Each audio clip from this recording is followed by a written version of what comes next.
My son was marrying a billionaire's daughter in Texas when he stopped me at the gate and looked at my old delivery truck. "Dad, please leave," he said. "You're just a delivery driver." I stood there holding the wedding gift I had spent weeks making for him. So I turned around and walked back to my truck. 3 minutes later, a convoy of black Cadillacs rushed through the gates. A man in a suit stepped out and said, "Sir, the billionaire has been searching for you for 15 years. I am deeply grateful you chose to be here with me today." Before we begin, drop a comment and let me know which country or city are you watching from. I'd love to know where this story finds you.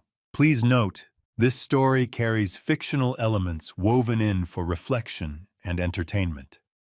Any resemblance to names or places is coincidental, but every message here is meant for you. I have been driving trucks for 41 years. I have hauled grain through Nebraska, blizzards, furniture through Florida, hurricanes and medical supplies through roads that barely deserved the name. I have never once been ashamed of what I do. But on the morning of November 15th, 2025, my son looked me in the eye and told me I was an embarrassment to everything he had ever built. And then he handed me an envelope of cash and told me to disappear. I want you to understand something before I tell you the rest. I did not drive 600 miles to cause trouble. I drove 600 miles because he is my son. That is the only reason a father ever needs. The Hayes estate sits on the edge of Houston like something out of a magazine that people like me only see in waiting rooms. White columns, iron gates tall enough to make a man feel small just standing next to them. When I turned onto the access road at 8:30 that morning, there were already dozens of vehicles lining both sides. Black SUVs, luxury sedans, a stretch limousine that probably cost more than my truck had earned in a full decade of roots. I eased my truck along the service lane near the hedgerow, cut the engine, and sat for a moment looking at myself in the rearview mirror. Navy blue vest pressed the night before with the iron Margaret left behind. White shirt collar buttoned all the way up. My hair combed back, my hands as clean as 41 years of diesel and road grime would allow. I looked like what I was, a working man, dressed in his Sunday best. I told myself that was enough. The wooden box sat on the passenger seat, wrapped in brown paper tied with a piece of twine from the back of the cab. 3 weeks I had spent putting it together, not with money, because I did not have much of that, but with care. The kind that takes time and means something. I picked it up, stepped down from the cab, and walked toward the main gate. The security guard held up one hand before I even reached him. Young man, broad-shouldered, clipboard in hand. "Sir, your name and invitation." "Harold Bennett," I said. "I'm the groom's father." He ran his finger down the list. Once. Then again. His expression didn't change. "I'm not seeing you here, sir. There may have been a mix-up," I said, keeping my voice easy. "Could you call inside Ethan Bennett? He's the groom." The guard reached for his radio. I stood and waited, holding the box, watching wedding guests drift past me in gowns and tailored suits like a river that didn't know I was standing in it. Nobody looked at me directly. Nobody looked away either. That was when I heard the footsteps. Fast. Deliberate. The kind that means someone wants to cover ground quickly without looking like they're running. I turned, and there was my son, Ethan Bennett, 35 years old. Black suit, custom fitted, every seam exactly where it was supposed to be. Silver tie. Hair styled with precision that requires professional help. He was by every visible measure the success he had always intended to become. And when his eyes landed on my truck, parked along the hedgerow, faded red, a long crack through the passenger side mirror, his face went the color of old ash. He reached me in seconds, grabbed my arm firmly, not roughly the way you grab something you need to move before anyone sees it, and pulled me around the corner of the gatehouse out of sight. "What are you doing here?" His voice was low and tight like a wire pulled just before it snaps. "How did you even find this place?" "I looked it up," I said simply. Something moved across his face, panic wearing frustration's clothes. He looked past my shoulder, scanning the driveway, checking who might be watching. His eyes dropped to the wooden box. "What is that?" "A gift," I said, "for you and Victoria." He let out a short breath through his nose. Not a laugh. Something harder. "You drove 600 miles to bring me something wrapped in twine." "Brown paper," I said. "I didn't have gift wrap, Dad." He said the word like it cost him money. "Look around you. Do you see where we are? Do you understand what today is?" "It's your wedding day," I said. "That's why I came." "You weren't invited." His jaw tightened like a clamp. There was a reason for that. My chest started to ache. Not sharp, just a slow, spreading pressure, the kind that comes when you lift something heavier than you planned. I thought maybe there was a misunderstanding. There was no misunderstanding. He cut me off clean.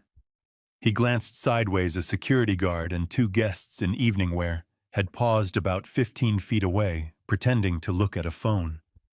His voice dropped further, but the edge in it sharpened like a blade being drawn slowly across stone. "Look at yourself. You drove a truck here. You're wearing a suit from a thrift store. You smell like a rest stop off I-10. He held my gaze without blinking. "In my file, my father has been dead for years. I am a self-made man, an orphan who built something from nothing.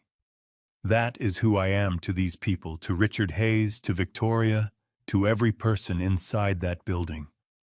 A pause that felt like a door slamming. "You showing up here makes me nothing but a cheap liar."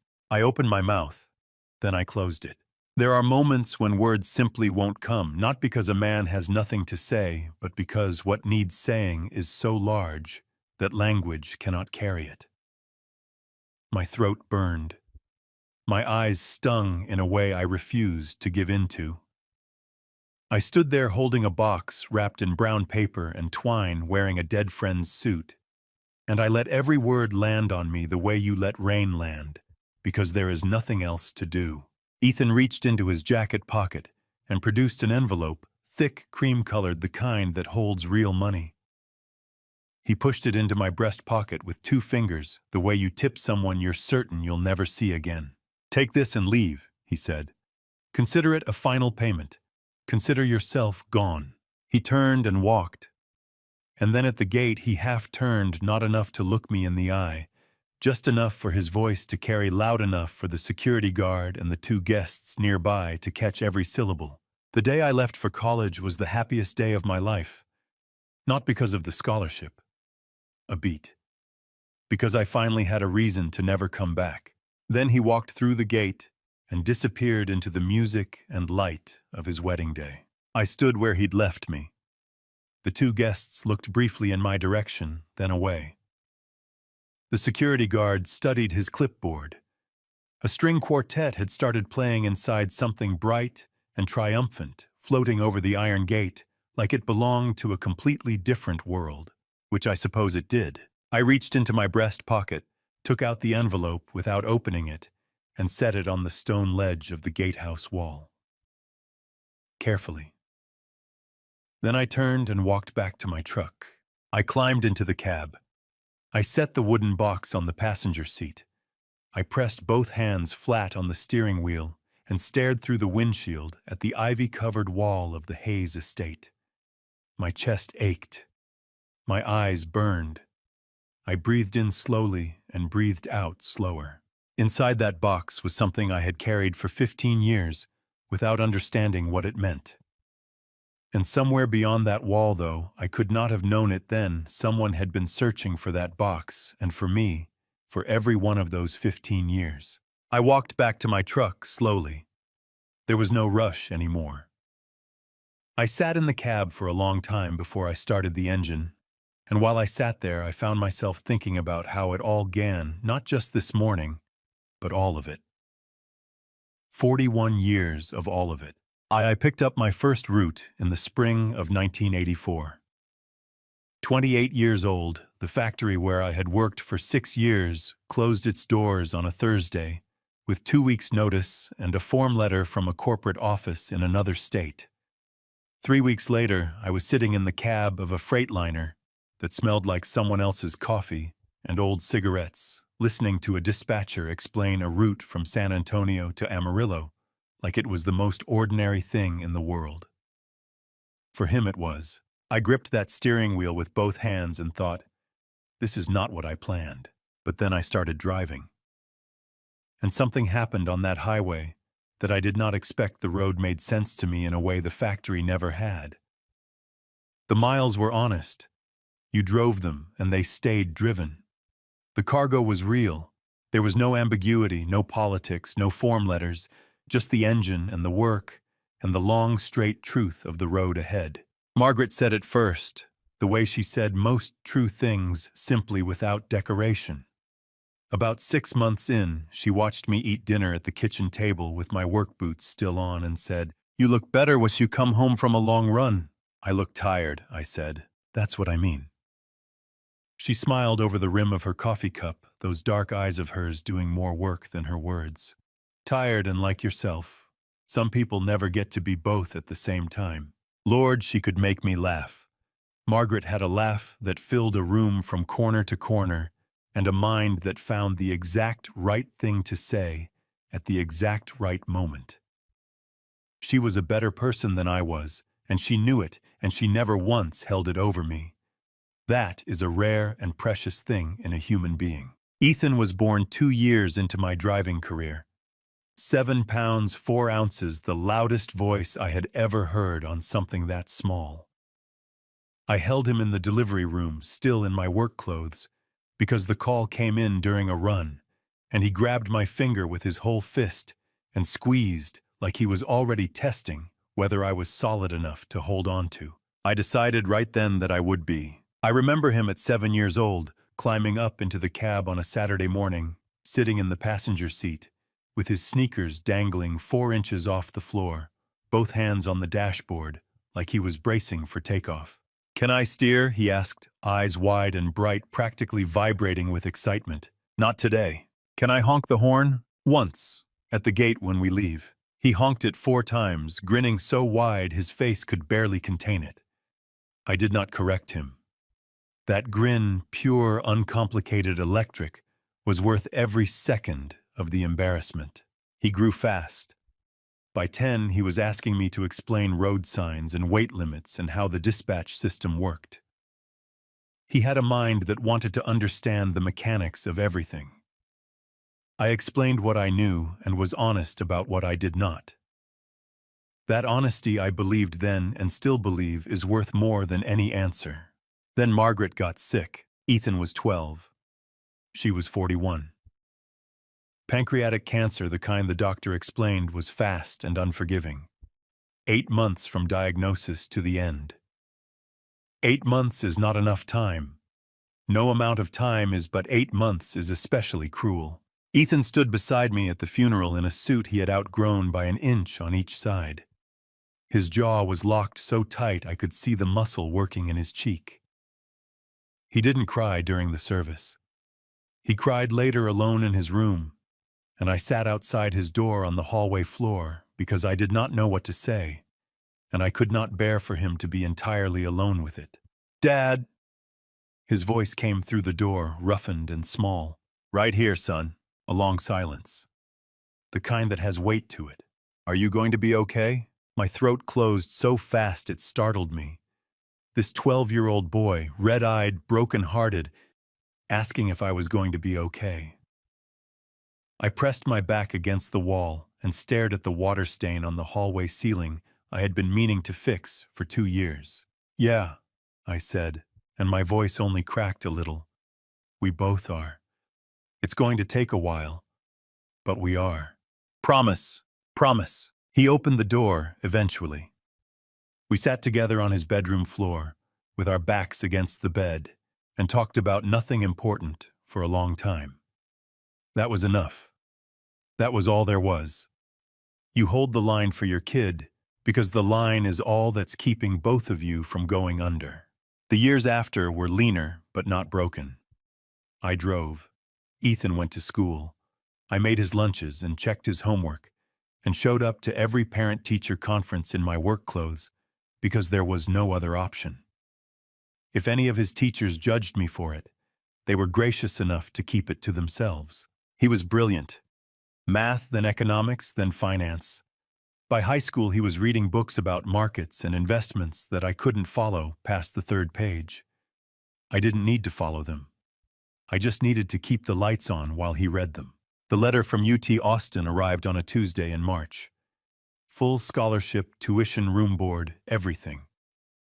I stood in the kitchen on Maplewood Drive and read it 4 times while Ethan watched me from the doorway. My hands trembled just slightly, just enough that the paper shook. "Dad." His voice was careful. "Is it good news?" I couldn't speak for a moment.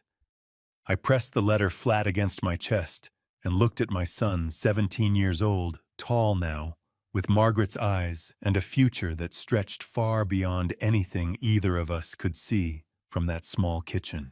"It's the best news I've ever read," I managed. He crossed the kitchen in 3 strides and hugged me hard, the way he used to when he was very small, and I held on with both arms and let myself shake for just a second where he couldn't see my face.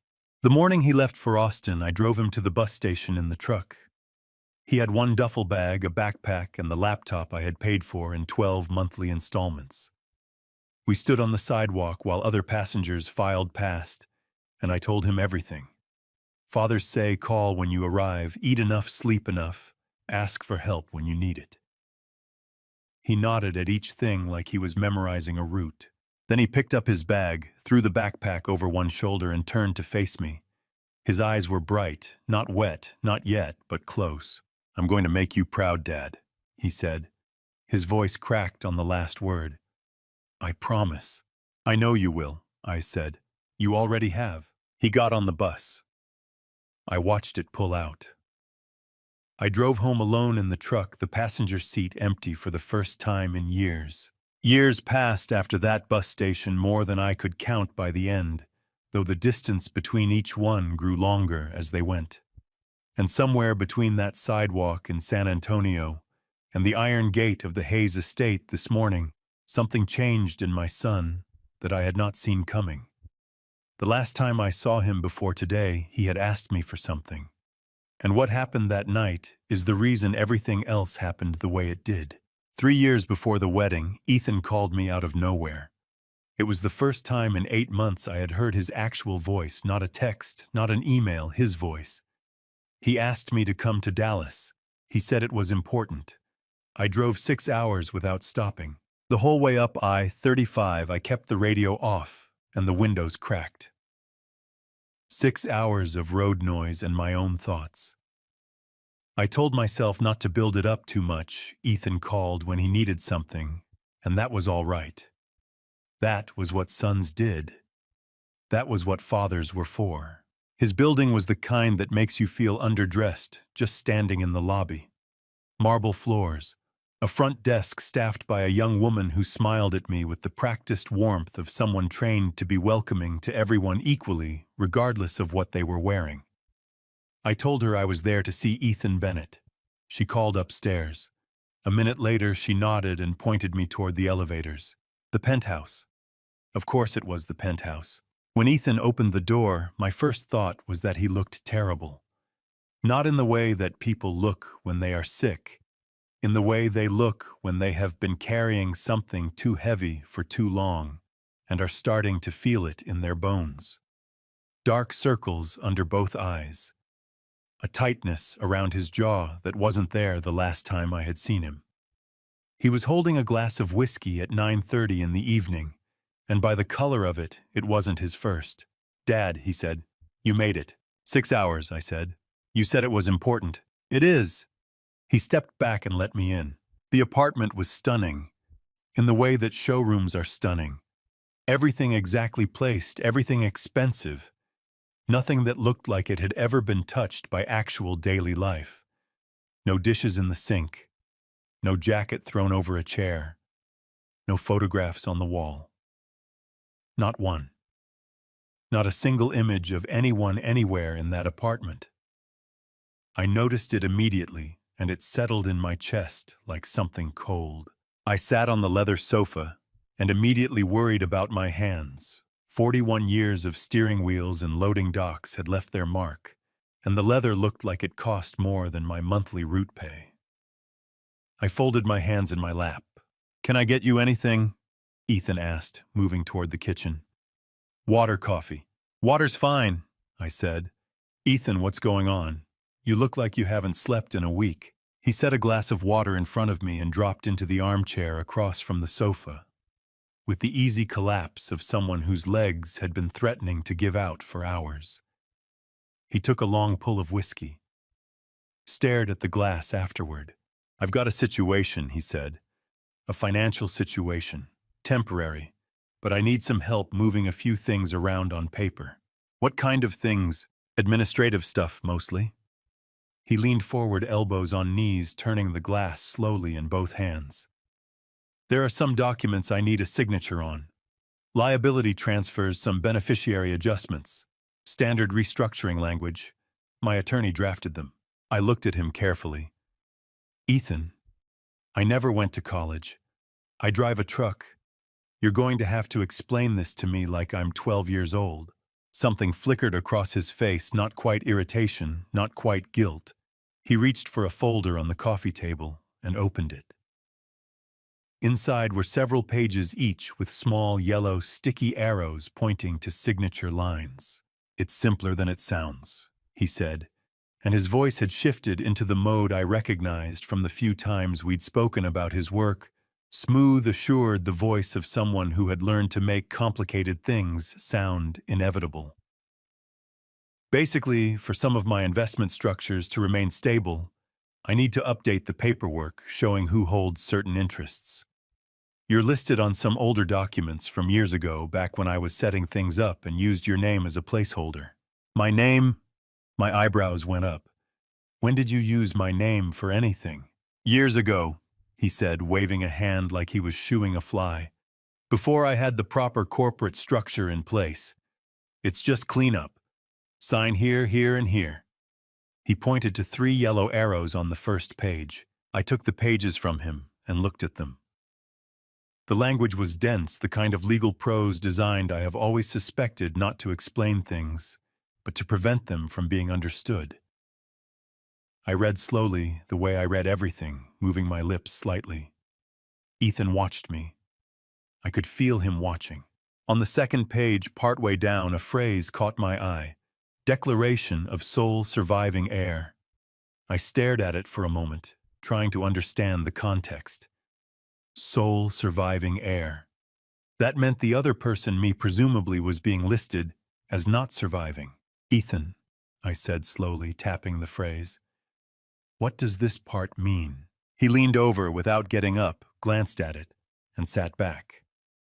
"That's just the legal way of establishing the chain of succession for the assets. Standard language. It says I'm a surviving heir." "You are," he said. "In the old structure. This updates it." I looked at him. He looked back at me steadily, and I thought briefly, like a shadow crossing a wall, that the steadiness was too studied, that it was the look of someone who had practiced looking relaxed. But this was my son. This was the boy I had raised, and he was sitting there in his too expensive apartment, with exhausted eyes and a whiskey glass he couldn't seem to put down, and he needed my help. I signed where the arrows pointed. All but the last page, which slid off the stack when Ethan shifted the folder and disappeared somewhere between the sofa cushion and the edge of the coffee table. Neither of us noticed at the time. "Thank you, Dad," Ethan said, and for just a moment, just a breath of a moment, he sounded like himself, like the kid on the bus to Austin. "This really helps." "You want to tell me what's actually going on?" I asked. "Everything's fine," he said. "Just restructuring." I drove home that night feeling lighter than I had felt in months. Ethan had called. Ethan had needed me. That was enough. That was more than enough. I was halfway to the elevator when I stopped. Something made me turn, some old instinct from years of making sure I hadn't left the cab unlocked or the freight unsecured, and I glanced back through the gap where the apartment door hadn't quite latched behind me. Ethan was on his phone, standing in the center of that beautiful, empty apartment, all the exhaustion gone from his posture, his voice sharp and clear, and carrying just enough through the gap for me to hear 3 sentences. "It's done. The paperwork is signed. We're clear." My hand rested on the elevator button. I stood there for 1 full second, maybe 2. Then I pressed the button and stepped inside when the doors opened. I told myself I had heard wrong. I told myself Ethan was simply relieved that a business problem was solved. I drove home that night and I slept fine. But there was one thing I forgot to mention. I had not signed all the pages that evening. One had slipped beneath the sofa cushion when Ethan passed me the folder. I found it the next morning folded inside my jacket pocket, where it must have gotten caught. I unfolded it, looked at it, dense legal language, a signature line at the bottom, my name printed in clean type above it, and I folded it back up and put it in the old wooden box I kept under the seat of my truck. Later I would learn that the pages I had signed that evening were legally sufficient on their own to accomplish what Ethan needed. The missing page was simply the final confirmation, and without my signature on it, he had eventually forged the rest through a secondary filing I knew nothing about. I did not think much of it at the time. I should have. 2.5 years passed after that night in Dallas. Ethan and I spoke less and less. A text on my birthday, a Christmas call that lasted 4 minutes and ended with him saying he had a meeting. I told myself this was normal. Successful men were busy men. I had read that somewhere and I chose to believe it because the alternative was harder to sit with.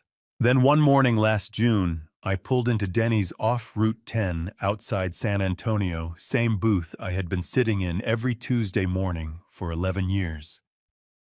Same waitress named Carol, who always brought my coffee before I ordered it, and I looked up at the television above the counter and saw my son's face. He was standing on a stage somewhere that looked like it cost more per square foot than most people's homes. Next to him stood a young woman in a cream-colored dress, dark hair, the kind of composed and effortless beauty that photographers spend entire careers trying to capture. And to his right hand, extended, gripping Ethan's in a firm shake, stood a man I recognized immediately, Richard Hayes, oil money, Texas royalty, the kind of name you saw on buildings. The chyron at the bottom of the screen read, "Ethan Bennett and Victoria Hayes announce engagement." Carol appeared at my elbow with the coffee pot. She looked at the screen, then at me, then at the screen again. "You know him?" she asked. My throat felt thick. My eyes were stinging in that way that sneaks up on you when you are not prepared for something. "That's my boy," I said. Carol set the coffee pot down on the table, something she had never done in 11 years, and stared at the screen with her hand over her mouth. "Lord have mercy," she breathed. "Harold, that's your son." "That's my son," I said again. Saying it twice made it more real and somehow less real at the same time. I called him the moment I got back to the truck. 4 rings, then voicemail. His professional voicemail, the one that said, "You've reached Ethan Bennett. Please leave a message and I'll return your call at my earliest convenience," in a voice so polished I barely recognized it as his. I left a message. I said congratulations. I said I was proud of him. I said, "Call me when you get a chance." 3 days later, a text arrived. "Thanks." 1 word. 1 period. Nothing else. I stared at that message for a long time, sitting in the cab outside a distribution center in New Braunfels. The engine was running. The AC was blowing. And I sat there reading a single word. Thanks from my son, sent 3 days after I had called to congratulate him on the biggest news of his life. And I felt something in my chest that I did not have a name for. Not quite hurt. Not quite anger. Something older and quieter than either of those. Something that had been building for years without me giving it permission. I put the phone in the cup holder and drove my route. The months that followed were strange in the way that ordinary things become strange when something large is happening just out of sight. I drove my routes. I gassed up the truck, ate at the same diners, checked into the same motels on my overnight runs. 3 times the route took me through Houston, past the gleaming towers downtown where I knew Ethan worked, past the streets, where the Hayes name appeared on buildings and parking structures and charitable foundation signage. Each time I thought about stopping. Each time I kept driving. He was building something. I did not want to be the thing that got in the way of it. Then 1 month before the wedding, my phone rang with a number I did not recognize. "Mr. Bennett," man's voice smooth and businesslike.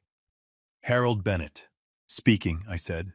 "I'm calling on behalf of Mr. Ethan Bennett. He wanted me to let you know that the upcoming wedding is a private event, attendance by invitation only." A pause carefully timed. "You will not be receiving an invitation. He hopes you understand." My hand tightened around the phone. My knuckles ached. "Who is this?" I asked. The call ended. I sat in the cab of my truck on the shoulder of Route 90, the engine idling, the heat of a Texas October pressing through the windshield glass. 18-wheelers blew past me doing 75 and the whole cab shuddered with each one. I did not notice. I was looking at the highway and not seeing any of it. "You will not be receiving an invitation." He had sent someone else to make that call. He could not be bothered to do it himself. Or he could not face doing it himself. I was not sure which was worse. I called his number. Voicemail on the first ring, which meant he saw my name on the screen, and declined it deliberately. The kind of thing a phone does when the person holding it makes a choice. I put the phone back in the cup holder and drove. I drove for 2 hours without stopping, not because I had anywhere to be, but because movement helps when the alternative is sitting still with something that hurts.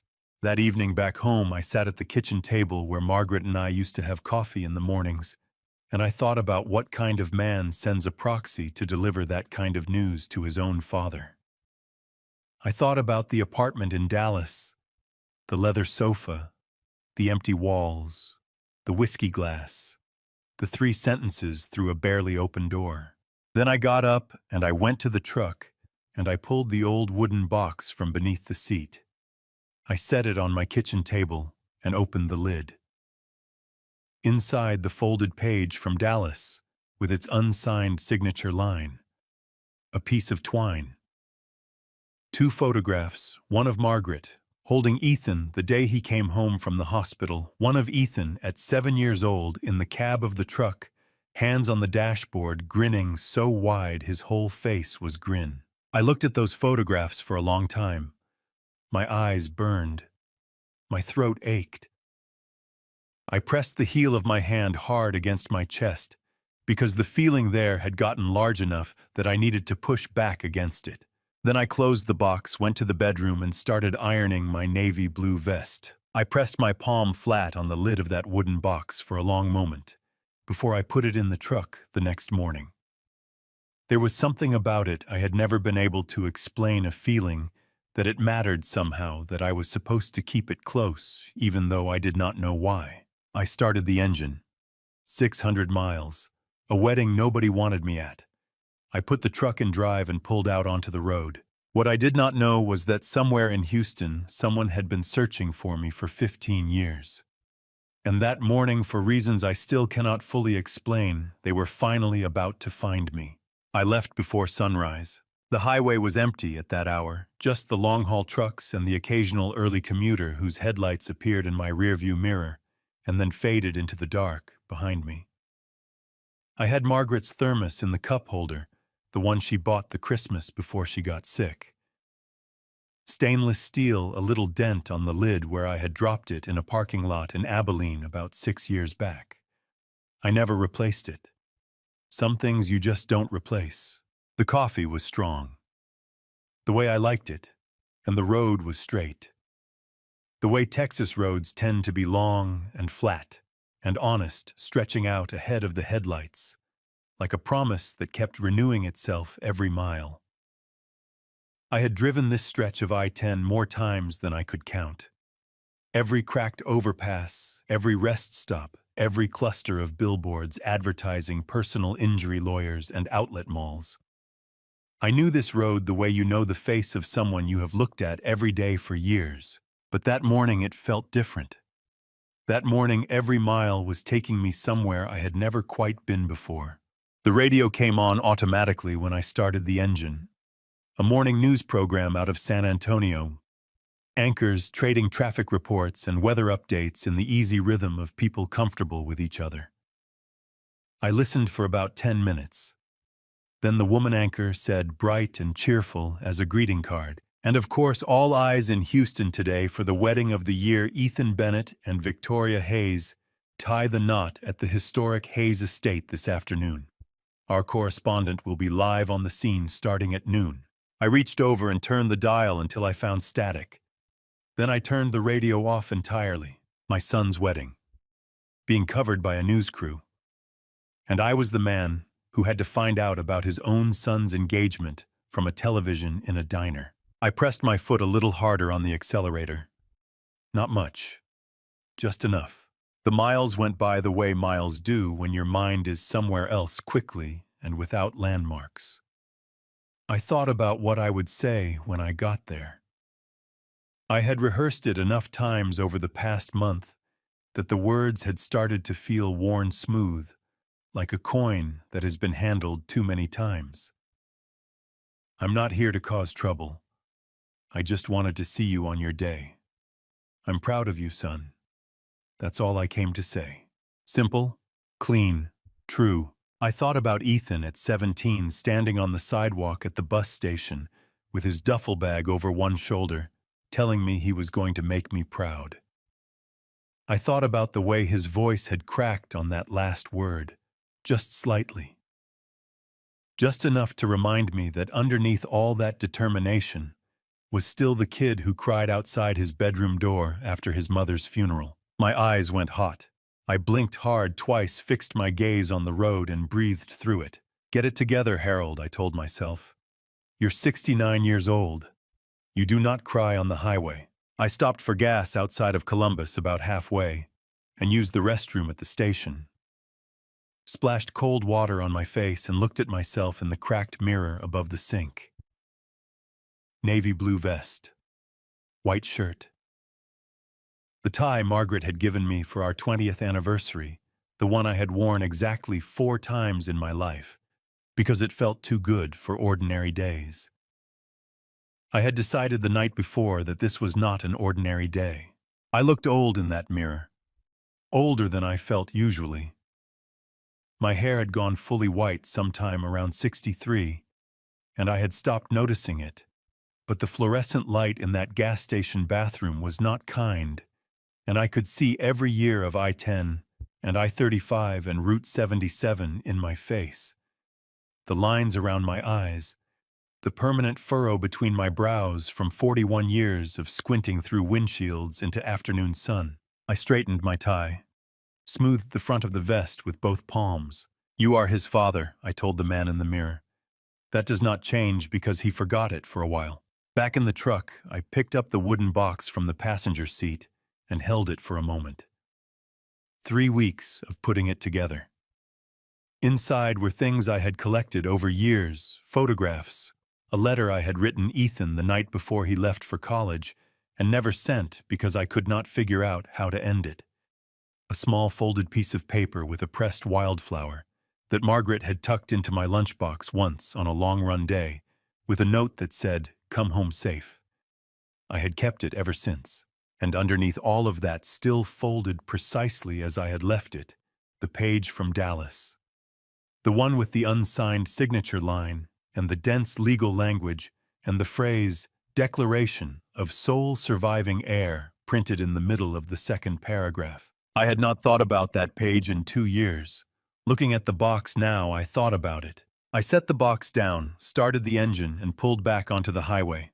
30 miles outside Houston, the city began announcing itself the way big cities do, the skyline appearing first as a suggestion on the horizon, then solidifying into glass and steel as the miles closed. The traffic thickened. The lanes narrowed psychologically, even when they didn't physically. I merged, signaled, stayed in the right lane the way I always did in city driving. My phone buzzed on the seat beside me. A text from a number I didn't recognize. I picked it up at a red light and read it.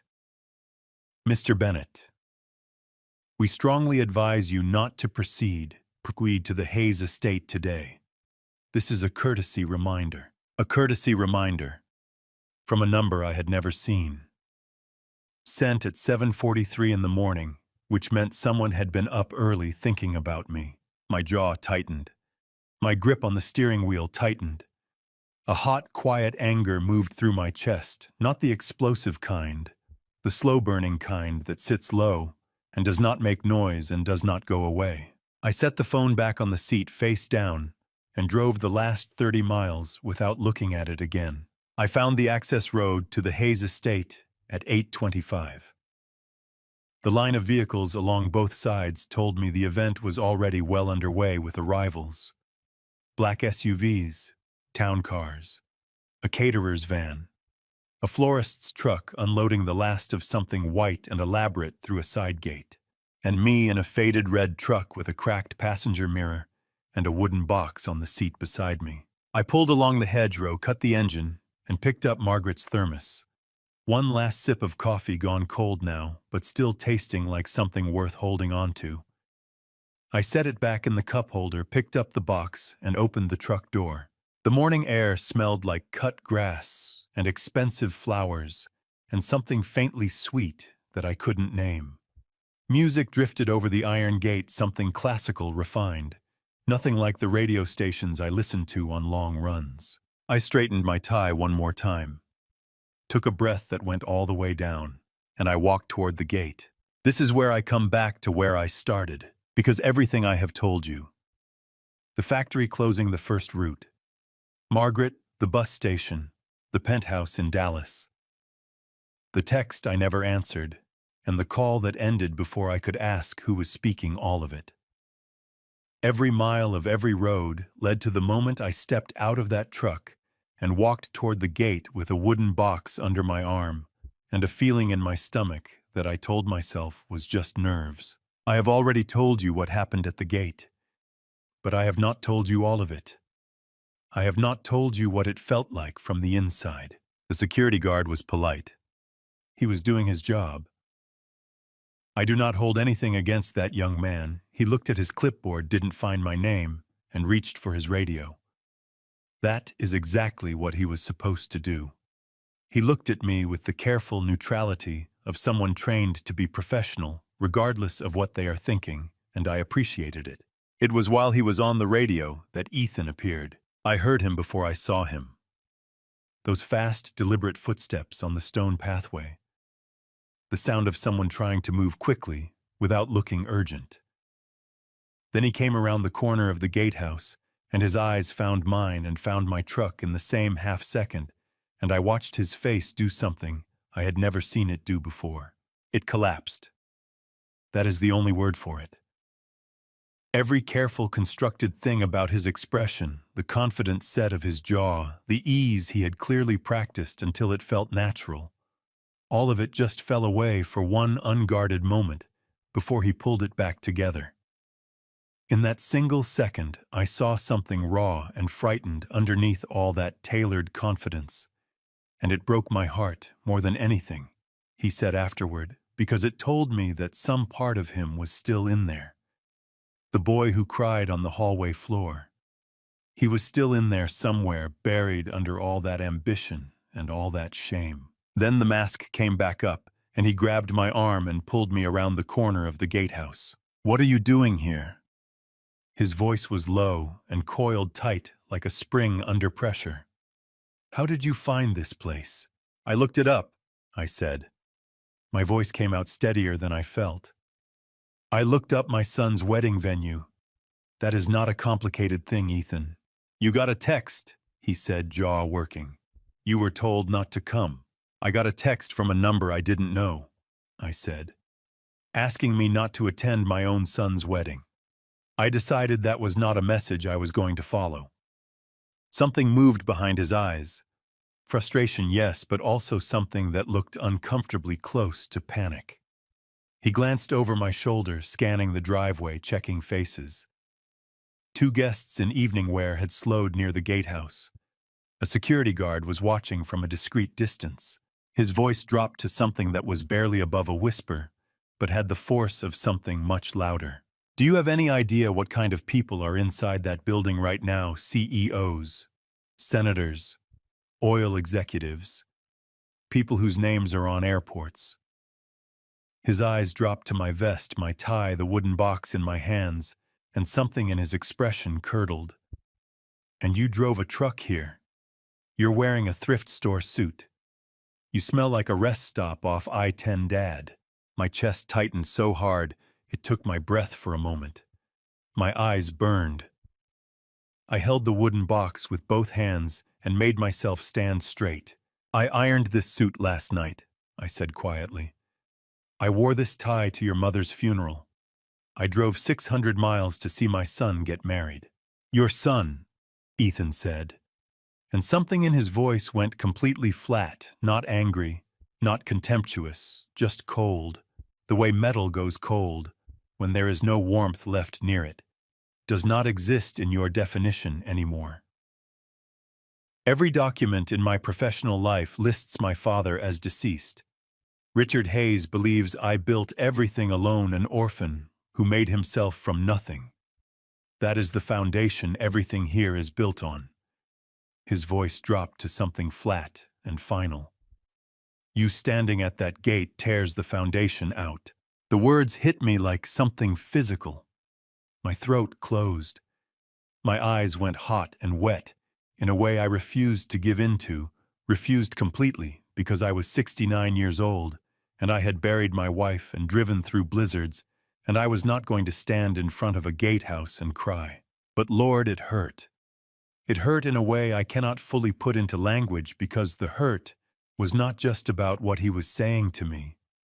It was about what it meant that he could say it, that he had thought it through, that he had decided at some point deliberately and with calculation that the kindest thing I could do for him was to not exist. Ethan, I said, and my voice was rougher than I intended. I am your father. I have been your father since before you could hold your own head up. That does not. Take this. He pulled an envelope from inside his jacket, thick, cream-colored, and pushed it into my breast pocket with 2 fingers. The gesture was so practiced, so mechanical, that it felt worse than the words, like I was a transaction being closed out. Take it and leave. Consider it a final payment. Consider yourself gone from this, from all of this. My hands shook just slightly, just for a moment, a fine tremor that I controlled before it became visible. I reached into my breast pocket, took the envelope out, and set it carefully on the stone ledge of the gatehouse wall. I don't want your money, I said. His eyes went to the envelope, then back to me. Something twitched in his jaw. Then walk away anyway, he said. Walk away because I am asking you to. Walk away because every second you stand here is a second I am losing everything I spent 15 years building. Ethan, every year I looked at you growing up, he said. And now his voice had taken on a rhythm, like he had rehearsed this, like he had needed to say it for a long time and was finally saying it. I saw the ceiling, the absolute limit of what I was allowed to become if I stayed connected to you. So I removed the ceiling. I removed you. Something inside me cracked. Not broke, cracked. The way good wood cracks under too much weight, cleanly along the grain all the way through. He turned toward the gate. He was already walking.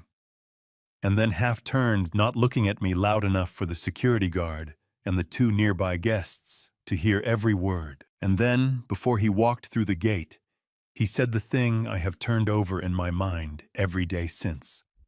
I heard it then. I am hearing it now in this truck as clearly as I heard it the first time. The day I left for college was the happiest day of my life. Not because of the scholarship, because I finally had a reason to never come back. He walked through the gate. The music swelled from somewhere inside, something bright and triumphant that floated over the iron like it belonged to a completely different world. I stood where he had left me. The two guests looked briefly in my direction and then studied their phones with great intensity. The security guard found something fascinating on his clipboard. The morning went on around me the way mornings do, indifferent, unhurried, full of other people's business. I walked back to my truck. My legs felt strange, not weak exactly, but disconnected, like they were working without full instructions. I climbed into the cab, set the wooden box on the passenger seat, and put both hands on the steering wheel. My chest ached in that deep structural way that has nothing to do with the heart muscle, and everything to do with what the heart carries. I breathed in, I breathed out, and then my phone rang. Unknown number. I stared at it for 2 rings. 3. On the 4th, something instinct habit, the same reflex that makes you pull over when you see someone in trouble, made me pick it up.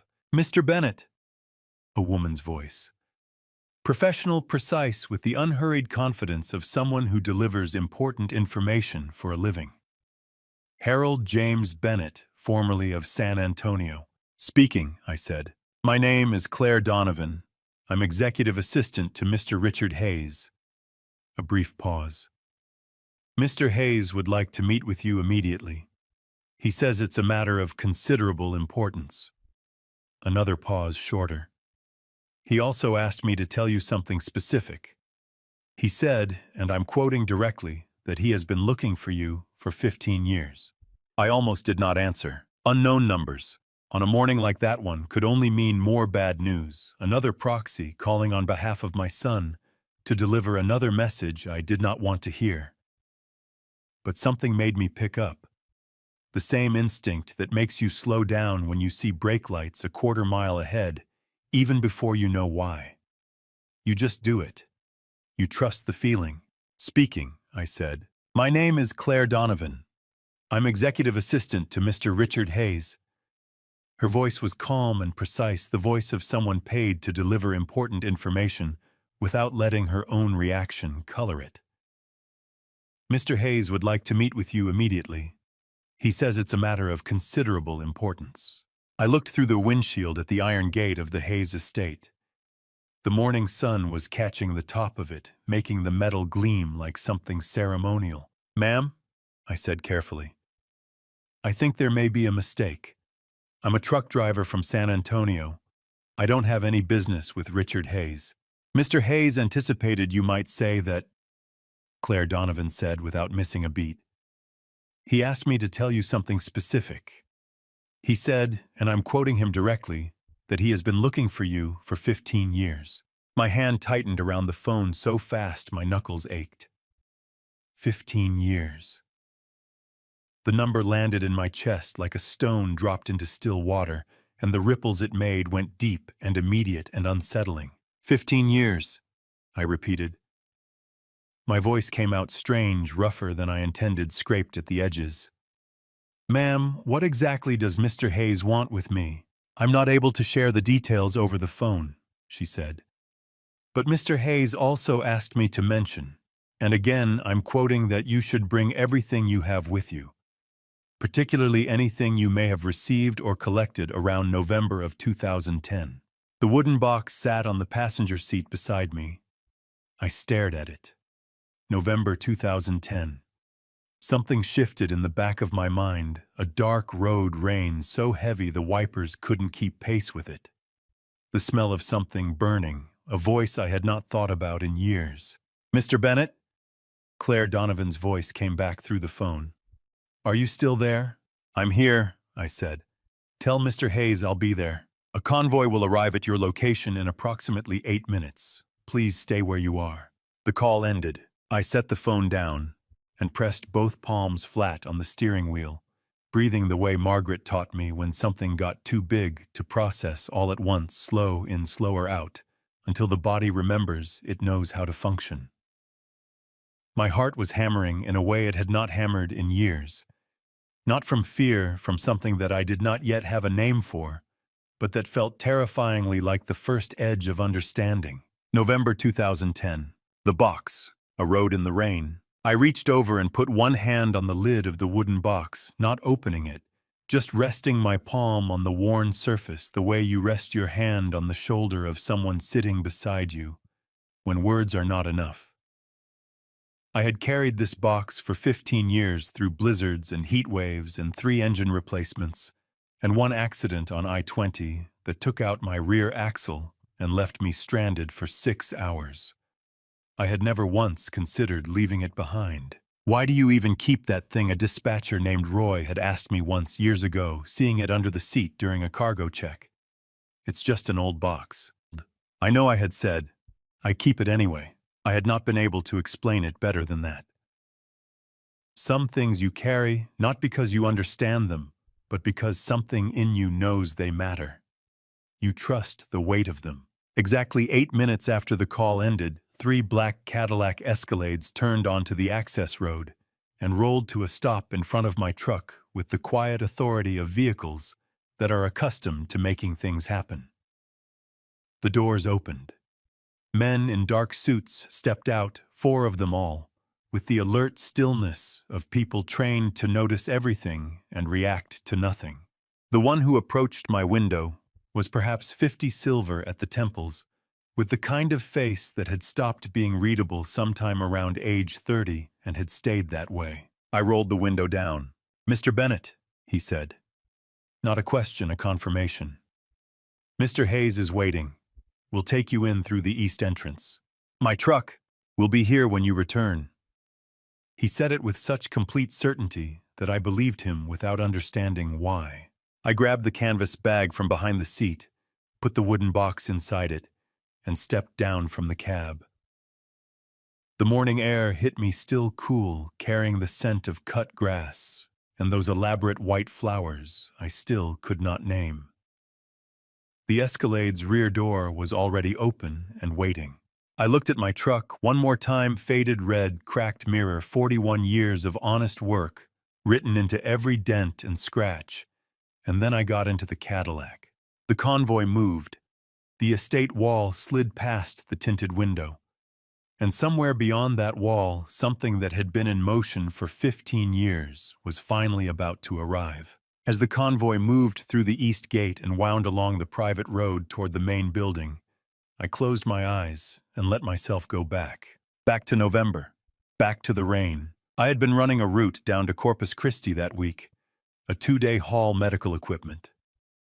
Nothing that couldn't wait. But nothing that should wait longer than necessary either. Ethan was home from UT Austin for the fall break, 20 years old, restless the way young men are restless when they are full of ideas and have not yet found enough room for all of them. He had asked to ride along. 6 hours each way in a truck cab, I had said. "You sure it's not exactly exciting? I've got nowhere else to be," he said, already reaching for his jacket. "And you make good coffee." We talked. The whole way down. Really talked the way we had not managed in a while between his semesters and my routes, and the geography that had opened up between us since he left for Austin. He told me about his economics courses, about a professor who had told him he had the sharpest financial mind she had taught in 20 years. His eyes lit up when he talked about it. He looked like himself. He looked like the kid who honked the horn 4 times and grinned wide enough to split his face. I was proud enough to burst. I did not say it out loud, because I could never figure out how to say that kind of thing without it coming out smaller than it felt. But I was. The drive back started fine. We left Corpus Christi at 8 in the evening, heading north on Route 77. By 9, the weather had turned. By 9:30, the rain was coming down so hard that the wipers were useless. I was driving on memory and the white lines and 41 years of knowing how roads behave in bad weather. Ethan had gone quiet beside me, watching the rain hammer the windshield with the fascinated unease of someone who had not yet logged enough miles to be comfortable in this kind of weather. "How do you see anything?" he asked. "Slowly," I said, and carefully. That was when the headlights caught it. A dark SUV off the right shoulder on its side, in the shallow drainage ditch that ran alongside the road. The front end crumpled. One headlight, still burning, pointed sideways into the rain like a flare signal. Steam or smoke rising from somewhere under the hood. In that rain, it was hard to tell which. I braked, immediately felt the truck shimmy slightly before the tires caught and eased onto the shoulder. "Dad," Ethan's voice went tight. "What are you doing?" "There's someone in that car," I said, already reaching for the door handle. The rain roared against the cab roof like applause. "Call 911 and keep driving," Ethan said, and his voice had a sharp, urgent quality that I had not heard in it before. "It is not our problem. There could be fuel leaking. It could blow." "Stay in the truck," I said. "Call 911. Give them our mile marker." I pushed the door open into the rain. It hit me like a wall, cold and immediate and absolute. I was soaked through by the time I reached the SUV, maybe 15 steps from my truck. I crouched down at the passenger side window, now facing upward because the vehicle was on its side, and looked in. One man. Older, I put him at late 60s, maybe 70. White hair matted with blood above his left ear. Shoulder at a wrong angle, the kind of wrong that means broken.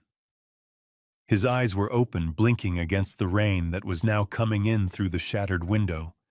And when he saw my face, he grabbed for my arm with his right hand and held on with surprising force. "Can you move?" I asked him loud over the rain. "My shoulder," he said, and his voice was tight with pain. "I can't, the door." "Don't try to move yet. Help is coming." I got both hands under the window frame and pulled until something gave. The door was warped but not locked, and with enough force it swung open and upward. "Okay, I'm going to help you out. Tell me if anything gets worse." It took several minutes to get him free. He was heavy, and the angle was terrible, and the rain made everything slick, but he worked with me as best he could, using his good arm and his legs, and eventually he was out and sitting on the wet ground, with his back against the wheel well of my truck, while I knelt in the mud beside him. I took off my jacket and put it over his shoulders. "Can you breathe okay?" I asked. "Yes."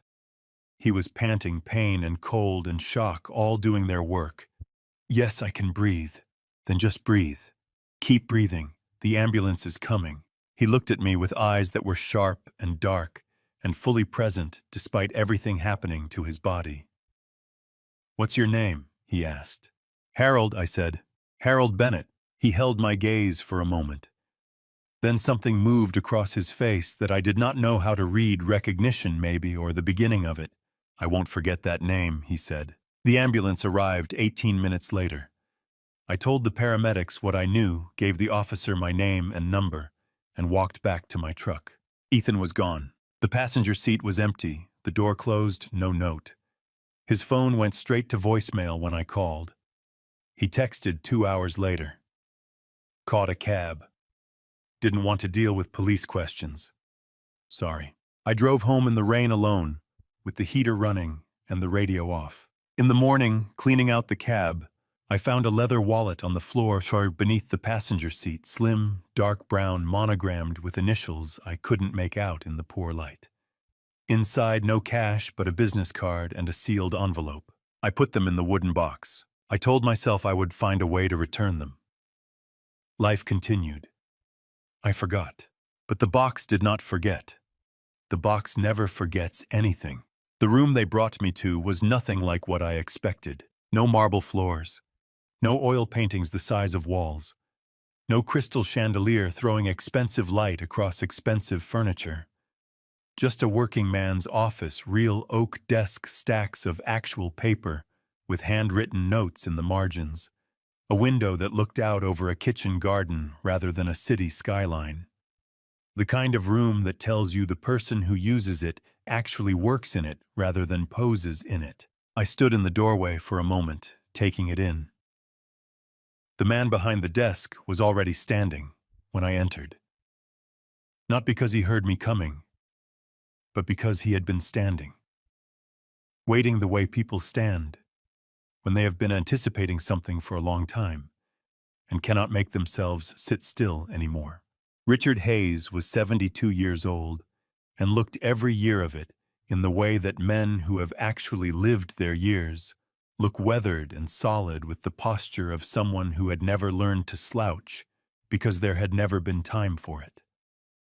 Silver hair thick and well kept, a face that had been handsome once and had traded that handsomeness for something more durable authority depth, the particular gravity of a man who had made serious decisions and lived with their consequences. He looked at me the way you look at something you have been searching for, not with the casual appraisal of a first meeting, but with the sharp, total focus of recognition. "Harold Bennett," he said. Not a question. A confirmation spoken with a quiet intensity that made the hair on my arms stand up. "That's me," I said. My voice was steadier than I felt. My heart was doing something complicated in my chest, not quite hammering, not quite calm. Something in between, like an engine running at higher RPM than usual. He crossed the room toward me, not slowly, not with the measured dignity I might have expected from a man of his position, but directly, purposefully, the way you move toward something you have waited too long to reach. He extended his hand, and when I shook it, he covered our handshake with his left hand as well, both of his around one of mine, and held it for a moment longer than a standard greeting requires. His hands were not the hands of a man who had only ever signed papers. There was callus there. There was history in the skin. "I have been looking for you for 15 years, he said. My throat tightened. "Your assistant mentioned that. I have to be honest with you, Mr. Hayes, I'm not sure I understand why." He released my hand and gestured toward the chairs arranged near the window. Two of them facing each other at a slight angle with a low table between them. No desk between us. That told me something about how he intended this conversation to go. We sat. He poured water from a pitcher on the table, just water, no ceremony, and pushed a glass toward me. Then he leaned forward with his elbows on his knees and looked at me with those dark, precise eyes. "November of 2010, he said. Route 77, outside Corpus Christi, a bad storm. The air went out of the room, or that is how it felt. Everything seemed to narrow and sharpen at the same time: the window, the garden outside it, the sound of the string quartet somewhere distant in the estate, all of it pulling back until there was only this room and this man and those three words. A bad storm. My chest ached with a sudden and overwhelming force. My eyes went hot. I pressed my lips together and breathed through my nose and worked very hard to hold myself together. "You were in that car," I said. My voice came out rough, scraped, raw at the edges. "I was in that car," Richard Hayes said. And something in his own voice shifted when he said it. Something cracked open, slightly, controlled, but real, the way a man sounds when he allows himself to remember something he usually keeps behind a closed door. My driver lost control in the rain. I was unconscious when we went off the road. When I came to, the vehicle was on its side and filling with water from the drainage ditch, and I could not move my right shoulder, and I thought... He stopped, cleared his throat, started again. I thought that was where it ended for me. My hands were trembling just slightly, just enough that I pressed them flat on my thighs to steady them. 69 years old, and this man's words were making my hands shake like I was nervous about something I hadn't been nervous about in decades. Then a man appeared at the window. Richard continued, his voice settling back into its natural register, measured but warm underneath. He broke the door open. He pulled me out. He put his jacket over me in the rain, his own jacket, while he was standing there soaking through, and he crouched in the mud next to me and talked to me for 20 minutes until the ambulance arrived. He held my gaze steadily. He never asked my name. He never asked what I did or who I was. He just asked if I could breathe, and he told me to keep breathing. A tear escaped. Just one from my right eye before I could catch it. I pressed the back of my hand against my cheek, fast and hard, embarrassed in a way that surprised me. "I'm sorry," I said, rough-voiced. "I'm not usually—" "Don't," Richard said firmly, but not unkindly. Don't apologize for that. I pulled in a long breath, let it out slow. I didn't know who you were, I said. I want you to know that. I didn't recognize you. I just saw a man who needed help. Richard Hayes smiled, then a real smile, not the practiced public one I had seen on television. This one came from somewhere deeper and showed in the corners of his eyes as much as in his mouth. I know, he said. That is precisely why I have spent 15 years trying to find you. How did you? I gave the paramedics your name when they arrived. They logged it. My people found the report 18 months later. A brief shadow crossed his face. But Harold Bennett is not an uncommon name, and you move around. Comes with the job, I said. He laughed, a short, genuine sound that filled the room with unexpected warmth. Yes, it does. He leaned back slightly. We traced 6 Harold Bennetts in Texas alone, 2 in neighboring states. It took years to narrow it down, and then... He paused. Then there were complications in the search. Interference we later discovered. But that is a conversation for shortly. Something cold moved through my chest at the word interference. I did not ask about it. Not yet. Something told me the explanation was already on its way, and that I needed to be sitting down when it arrived. I lost my wallet in the accident, Richard said. I lost something in that wallet that was irreplaceable. Something I had been carrying because I did not yet know where to keep it safely. I reached down to the canvas bag at my feet. My hands were still not entirely steady as I lifted the wooden box out and set it on the low table between us. Richard Hayes looked at the box and went very still. You kept it, he said softly. Not surprised, something past surprise, something closer to awe. I kept everything, I said. It wasn't mine to throw away. I opened the lid. The leather wallet sat on top, dark brown, worn at the corners now, but intact. Beneath it, the sealed envelope yellowed slightly at the edges, but otherwise exactly as it had been the morning I found it on the floor of my cab. Richard picked up the envelope with both hands. He held it the way you hold something fragile, not because it might break, but because it deserves that kind of care. His jaw tightened. His eyes went bright with something he was visibly working to contain. You never opened it, he said. No, sir, I said. It wasn't addressed to me. Richard Hayes set the envelope down on the table and covered it with one hand. He breathed in deeply through his nose. When he looked up at me, his eyes were wet, genuinely, unguardedly wet. The eyes of a man who had just watched something he had stopped believing in walk through a door. Harold, he said, do you know what is in here? No, I said honestly. Neither do my lawyers. Neither do my enemies. He pressed his palm flat on the envelope. And that is the only reason I am still standing. Before I tell you what was inside that envelope, and trust me, it changes everything, drop a 10 in the comments right now, so I know you're still here with me. Because what Richard Hayes had been holding on to for 15 years is not what anyone expected. And a gentle note. The story ahead carries some fictional threads woven in for meaning and depth. If that's not your kind of journey, it's completely fine to step away, no hard feelings at all. Richard Hayes did not open the envelope right away. He set it on the desk between us and poured 2 more glasses of water. Just water, no whiskey, no ceremony, and he told me to sit closer.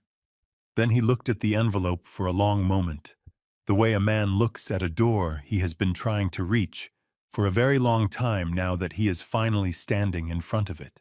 15 years ago. He began, his voice low and even. Hayes Energy was the target of a coordinated fraud scheme. Not from outside the company, from inside. I shifted in my chair. Inside, I repeated. A senior vice president, a man I had trusted for 11 years, had been feeding proprietary contract information to a competing firm. Caldwell Energy. You wouldn't know the name, but in this industry, they are significant. His jaw tightened. When I discovered what was happening, I began quietly gathering documentation. Bank transfers, internal communications, a contract between my VP and Caldwell's CEO that made the arrangement explicit. He tapped the envelope with one finger. Everything I had collected was in here. The original documents, the only copies in existence. My mouth had gone dry. And you were carrying them in your wallet, in a sealed envelope inside my wallet, yes. He looked at me steadily. I was taking them to my private attorney that night, a man I trusted completely outside the company. I did not want to send them electronically. I did not know who had access to my servers. Physical delivery was the only option I was certain was secure. And then the accident, I said. And then the accident. He leaned back. When I woke up in the hospital, the wallet was gone. The envelope was gone. I assumed Caldwell's people had gotten to the vehicle before my security team did, that they had been watching me, that they had taken the documents, that I was finished. Something hardened in his expression, not anger exactly, but the residue of 5 years of fighting without the weapon he needed. The lawsuit that followed nearly destroyed this company. 5 years of litigation from 2011 to 2016. Hundreds of millions in settlements and legal fees. My VP walked away with a reduced sentence because we could not prove the full scope of what he had done. I was gripping the arms of the chair without realizing it. My knuckles had gone white. Because you didn't have the envelope, I said. Because I didn't have the envelope. He looked at the sealed packet on the desk between us and shook his head slowly, not in defeat, but in the particular disbelief of a man processing the distance between what happened and what could have happened. And all this time it was in a wooden box under the seat of a truck in San Antonio. I'm sorry, I said, and my voice came out thick. I didn't know. I should have tried harder to find you. I should have... Harold. Richard's voice was firm and warm at the same time, the voice of a man stopping someone from flogging themselves for something they do not deserve to be flogged for. You pulled me out of a wrecked vehicle in a rainstorm. You kept my property safe for 15 years without touching it. You drove 600 miles this morning to see your son get married when you had every reason to stay home. He looked at me directly, without any of the professional distance that men in his position usually maintain. Do not apologize to me. My eyes burned.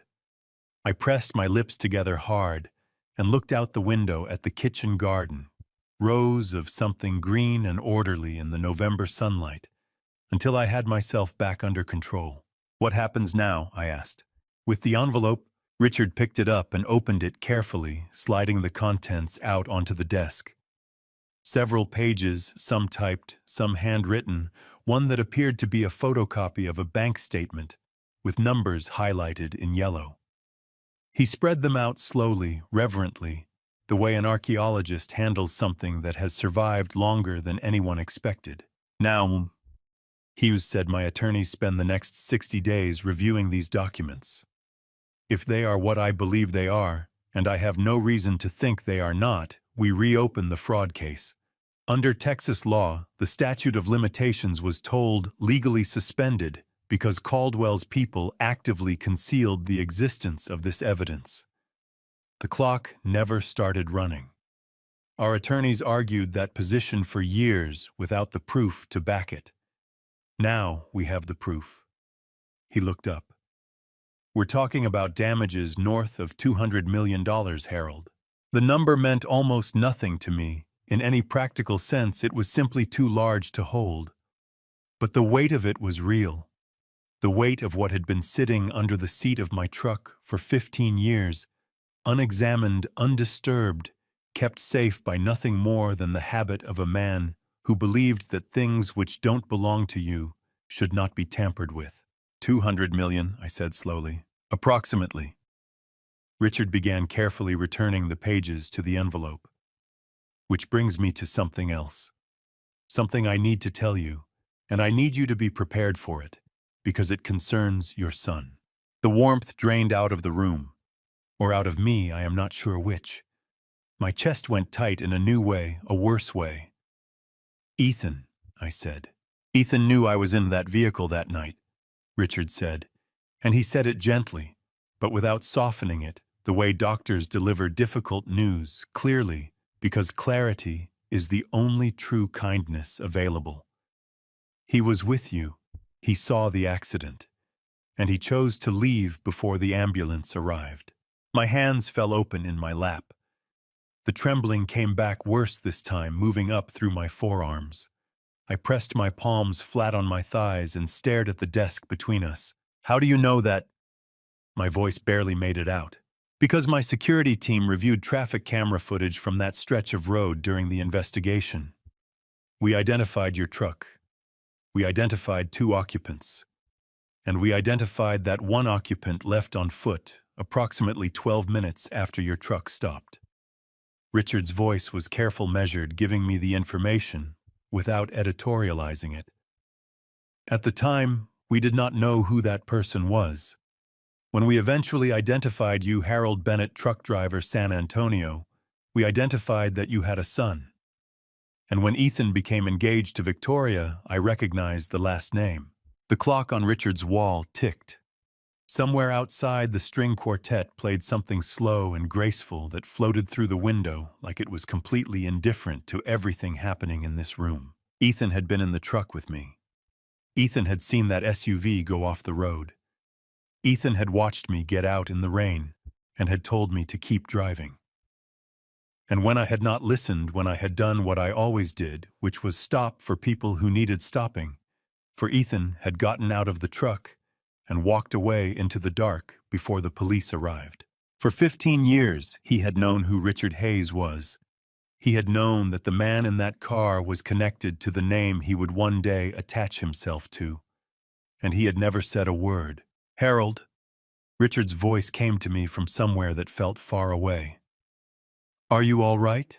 No, I said honestly, but I will be. Richard nodded slowly. He reached across the desk and placed his hand briefly on my forearm, just for a moment, just long enough to mean something. There is more, he said quietly, and I think it is time you heard all of it. Richard pressed a button on his desk phone and said 2 words, "Send Marcus." 3 minutes later, a side door opened and a man walked in. Perhaps 40 years old, broad-shouldered, with a face that had learned sometime around age 30 to show exactly as much as it intended to show, and nothing more. He wore a dark suit, no tie, and he moved with the unhurried economy of someone accustomed to operating in rooms where important things happened. He looked at me once, a quick, complete assessment, the kind that takes less than a second and misses nothing. Then looked at Richard and sat down in the 3rd chair without being asked. Marcus Webb, Richard said to me, has been part of my security team for 8 years. Until 6 months ago, he was also receiving monthly payments from your son. The words hit me like a fist to the sternum. My breath left me in one sharp, involuntary exhale.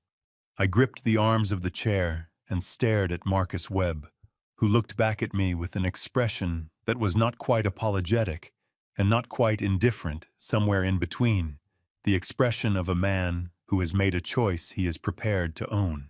Mr. Bennett, Marcus said, his voice measured and direct. I want to be straight with you about what happened, because you deserve that. Go ahead, I said.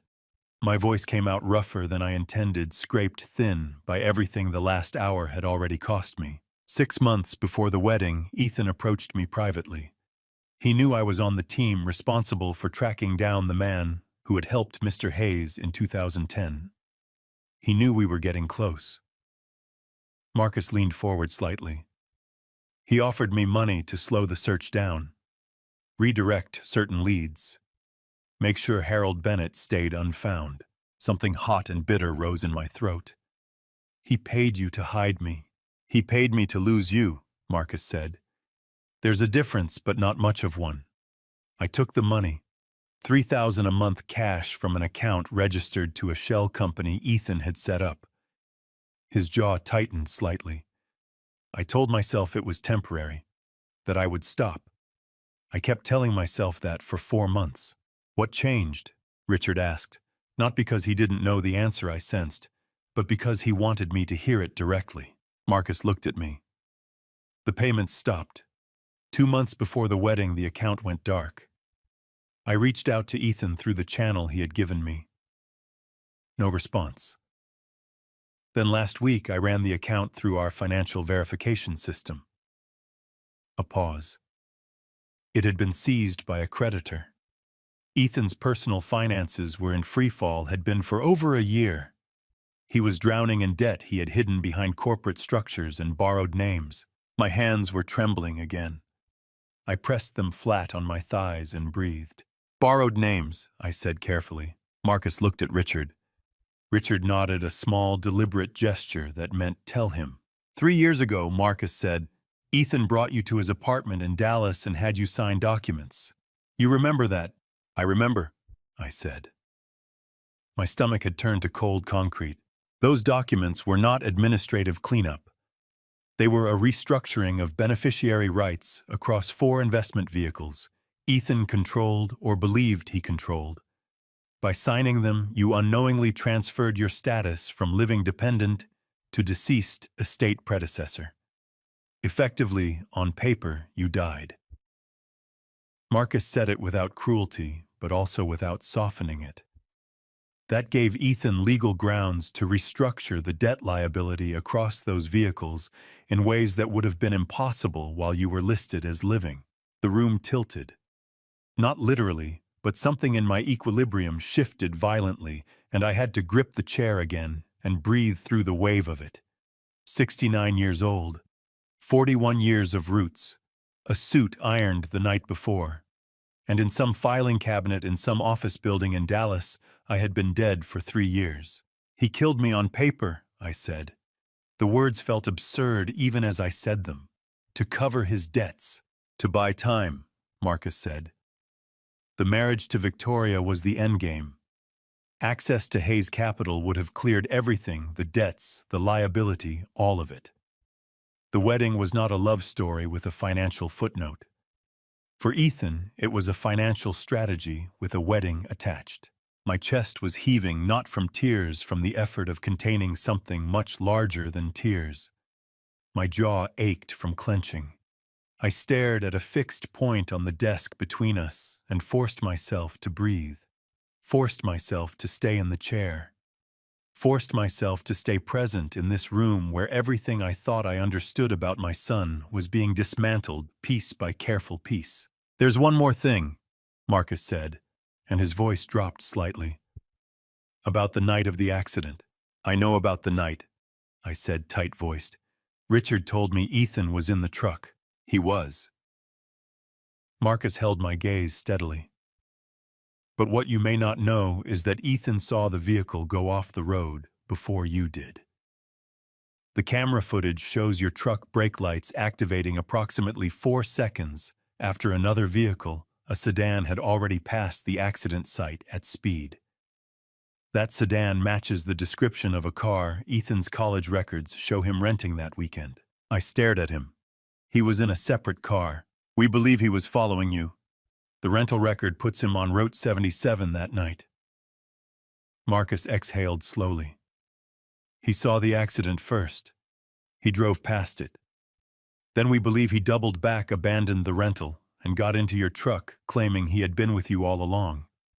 When you stopped and went to help, he panicked and left on foot. The silence that followed was the loudest thing I had ever heard. My son had driven past a dying man, had turned around not to help but to cover his tracks, had sat beside me in that cab knowing what was in the ditch behind us, had watched me get out in the rain and said, "It's not our problem." "Marcus," Richard said quietly, "give us a minute." Marcus stood, nodded once at me with something in his eyes that I could not fully name, respect, maybe, or something adjacent to it, and left through the side door. Richard looked at me.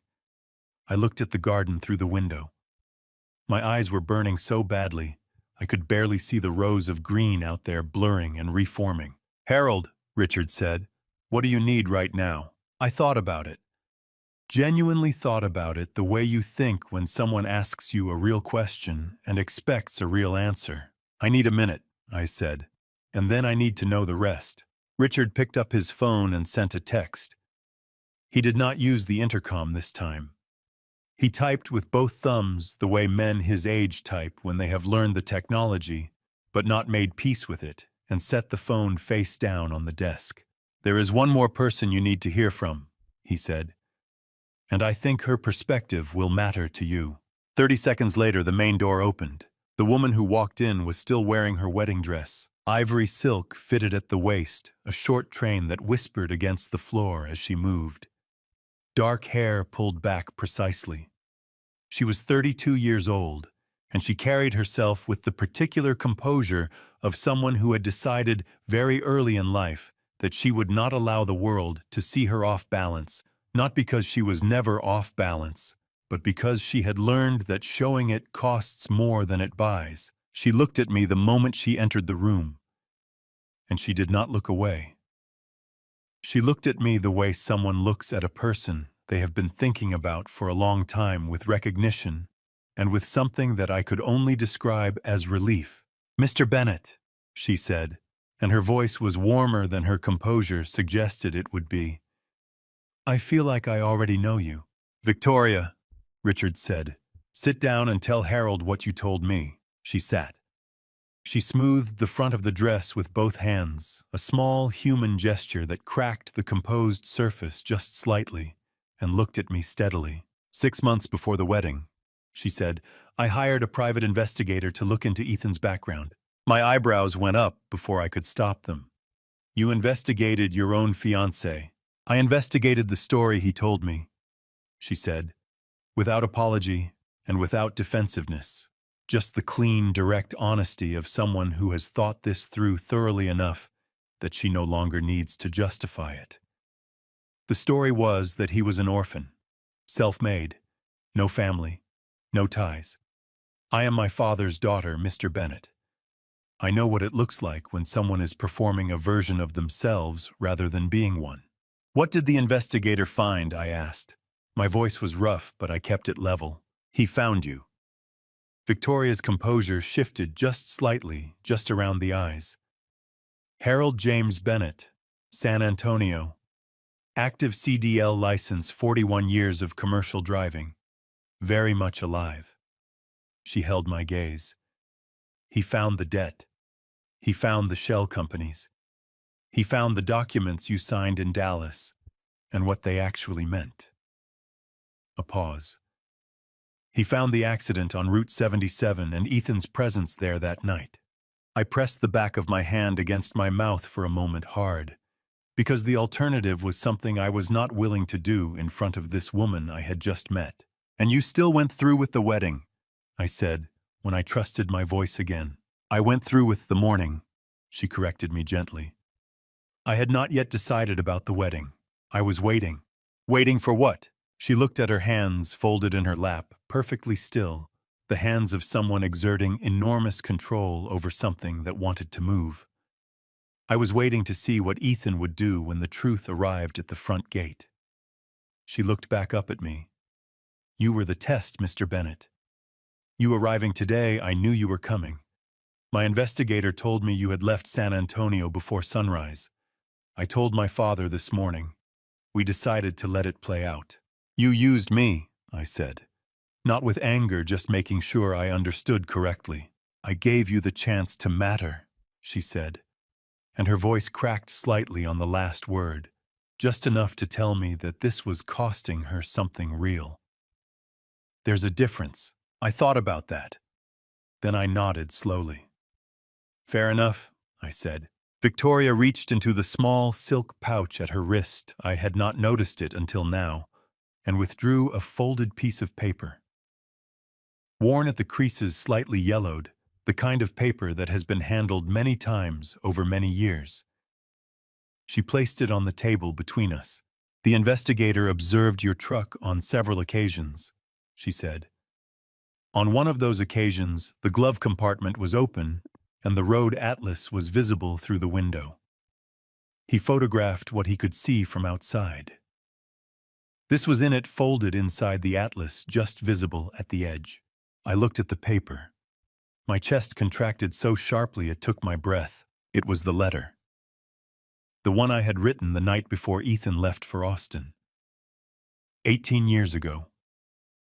The one I had rewritten 4 times and still could not get right, and had finally folded up and put away because I did not know how to end it, and letters without endings should not be sent. "You read it," I said. "I read it," Victoria said. "I hope you'll forgive me for that." "What did it say?" Richard asked, and I realized he hadn't seen it. Victoria looked at her father. Her composed face did something complicated and brief. It said, among other things, that a father's job is not to give his son a perfect life. It is to give him an honest one. And that wherever Ethan went, whatever he became, his father would be proud of him for trying. She looked back at me, and her eyes were bright now in a way they had not been when she walked in. It was unsigned. He never sent it. "No," I said. "I could never figure out how to end it." Victoria pressed her lips together for a moment. When she spoke again, her voice was careful and deliberate and entirely direct. "That letter, Mr. Bennett, is the reason I am still sitting in this building. And it is the reason that what happens next is going to happen the way it does." She reached into the silk pouch again. This time she produced a small photograph printed from a digital image slightly grainy. It showed the lobby of a tall office building. A man in a delivery uniform holding a hand truck stacked with boxes, holding a door open for a young woman who was struggling with an armload of files. The man was grinning. The woman was laughing. The man was me. Maybe 5 years ago, one of my Houston routes. 14 employees of Hayes Tower recognized you when our investigators showed them your photo, Victoria said. 14 people remembered a delivery driver named Harold, who helped them carry things, held doors, gave up his parking spot in the rain, learned their names. She set the photograph down beside the letter. Not one of them knew he was Ethan Bennett's father. Not one of them knew he delivered to that building 3 times a month for 6 years. Something broke loose in my chest. Something large and old and quietly devastating. My eyes filled before I could stop them, and this time I did not press my Hess against them. I let it happen, because those 14 people had never been asked to remember me. They had just remembered anyway. Victoria reached across the table and placed her hand over mine briefly, firmly, the way you anchor something that is in danger of drifting. "There's one more thing," she said. "Dale Cooper is here." Richard's expression shifted, a tightening around the eyes, controlled and immediate. "Who is Dale Cooper?" I asked. Richard buttoned his jacket and stood. "Walk with me, Harold," he said. "It's time you saw the rest of this." Richard Hayes did not explain who Dale Cooper was right away. He stood up, buttoned his jacket with the unhurried certainty of a man who had been dressing for battle his entire career, and said, "Walk with me, Harold." We went through a side corridor, narrow plain, the kind of passage that connects important rooms without being important itself, and emerged through a set of glass doors onto the edge of the reception area. The afternoon light hit me first, then the sound, then the scale of it. Tables draped in white linen stretched across a flagstone terrace the size of a small park, every one of them full. Crystal caught the November sun and threw small rainbows across the tablecloths. A string quartet played near the far railing, where Galveston Bay glittered blue and vast beyond the estate grounds. Hundreds of guests in evening clothes moved between tables. Lifted glasses leaned toward each other in the easy way of people who had known each other long enough to be comfortable. And there I was, navy blue vest, thrift store tie, a canvas bag over one shoulder with an empty wooden box inside it. I felt every eye in the vicinity find me within seconds of my stepping onto that terrace. Not because I was important, because I was wrong. Wrong clothes, wrong build, wrong everything for this particular room. The kind of wrong that makes people look twice and then pretend they didn't. Richard walked beside me without breaking stride, without adjusting his pace to accommodate my discomfort, without offering any reassurance. He simply walked, and because he walked beside me as though my presence here was the most natural thing in the world, people looked and then recalibrated and then looked away. "Dale Cooper." Richard set his voice low and level, built Caldwell Energy from a regional supplier into a national competitor over 20 years. During that time, he used every method available, legal and otherwise, to undermine Hayes Energy's market position. He was behind the fraud scheme that nearly destroyed my company 15 years ago. He is also, technically speaking, a guest at this wedding. I looked at him. How? Because 6 months ago, when Ethan was arranging the guest list, he invited Cooper, under the guise of a neutral industry, contact someone Ethan claimed could facilitate future business partnerships between Hayes Energy and Caldwell. Richard's voice stayed even, but something moved behind his eyes, controlled anger, old and well-managed. Ethan did not tell me who Cooper was. I only discovered the connection 2 weeks ago. By then, uninviting him would have created more disruption than allowing him to attend under controlled conditions. So he is here, I said, at your daughter's wedding, invited by your son-in-law. My potential son-in-law, Richard said. The day is not finished. He stopped walking. I stopped beside him. About 40 feet away, near the bar on the far side of the terrace, a man stood slightly apart from the crowd. Dale Cooper was perhaps 65, heavyset, with silver hair swept back from a broad forehead, a suit that was expensive without being showy, and the particular stillness of someone who is watching rather than participating. He held a glass of sparkling water, and he was looking directly at us. No, he was looking at me. More precisely, he was looking at my vest, my bag. The contrast between what I was and where I was standing. And he had his phone in his other hand, held casually at his side, angled in a way that a person who wasn't paying attention might not notice. I noticed. He's filming, I said. He intends to, Richard said. The plan, as best we have reconstructed it, was to capture footage of Richard Hayes's daughter marrying the son of a truck driver, footage that could be packaged as a story about Hayes Energy's leadership being compromised by family instability. The kind of story that moves stock prices and shakes investor confidence. He wanted footage of me, I said, not with anger, with the flat recognition of someone understanding a mechanism. He wanted footage of your son's reaction to you, Richard said, which, given what happened at the gate this morning, would have been sufficient. I looked at Cooper across the terrace. He looked back at me. He raised his glass slightly, a small, deliberate gesture, the greeting of a man who has already decided he has won something. A young server appeared at my elbow, carrying a tray of water glasses. She was moving quickly, navigating between tables, and the crowd had shifted slightly and narrowed her path. She was about to have to stop or push through. I stepped to the side and held the space open for her. "Thank you, sir," she said, surprised and genuine, and moved through. "You're welcome," I said. It lasted 4 seconds. It meant nothing. It was just what you do when someone needs room to pass. But I felt Cooper's attention shift, felt it, the way you feel a change in road conditions through the steering wheel before you consciously register it. I turned back toward him. His phone was no longer angled toward me. His expression had changed in a way that was small and total, the particular deflation of someone whose planned footage has just become unusable. There is no story in a man in a worn vest stepping aside for a server. There is no scandal in basic human decency. Whatever narrative Cooper had come here to construct required me to be embarrassed, reactive, out of place in a way that showed. And I was out of place, I knew that. But I was not embarrassed. I had never learned how to be embarrassed about being exactly what I was. Richard watched the exchange without turning his head.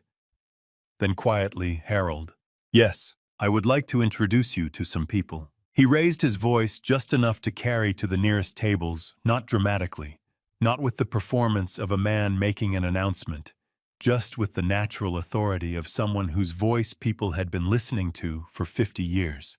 "Ladies and gentlemen, I'd like you to meet Harold Bennett, a man who once saved my life and asked for nothing in return." The nearest tables went quiet. Then the quiet spread outward the way quiet does when something real enters a room full of pleasantries. Across the terrace I saw Ethan, He was standing near the far railing, with a champagne flute in his hand, and he had gone the color of old concrete the moment he saw me step onto the terrace. Victoria stood 3 feet to his left. She was not looking at me. She was looking at him, watching his face with the careful, total attention of someone waiting for an answer to a question she had been holding for a very long time. Ethan set his champagne flute down deliberately, the careful control of a man containing something far larger than a glass. Then he walked straight toward me with the stride of someone executing a decision before his nerve had time to reconsider. The crowd parted without knowing why. People simply sensed something purposeful moving through them and shifted aside. He stopped 3 feet in front of me. The string quartet continued near the railing.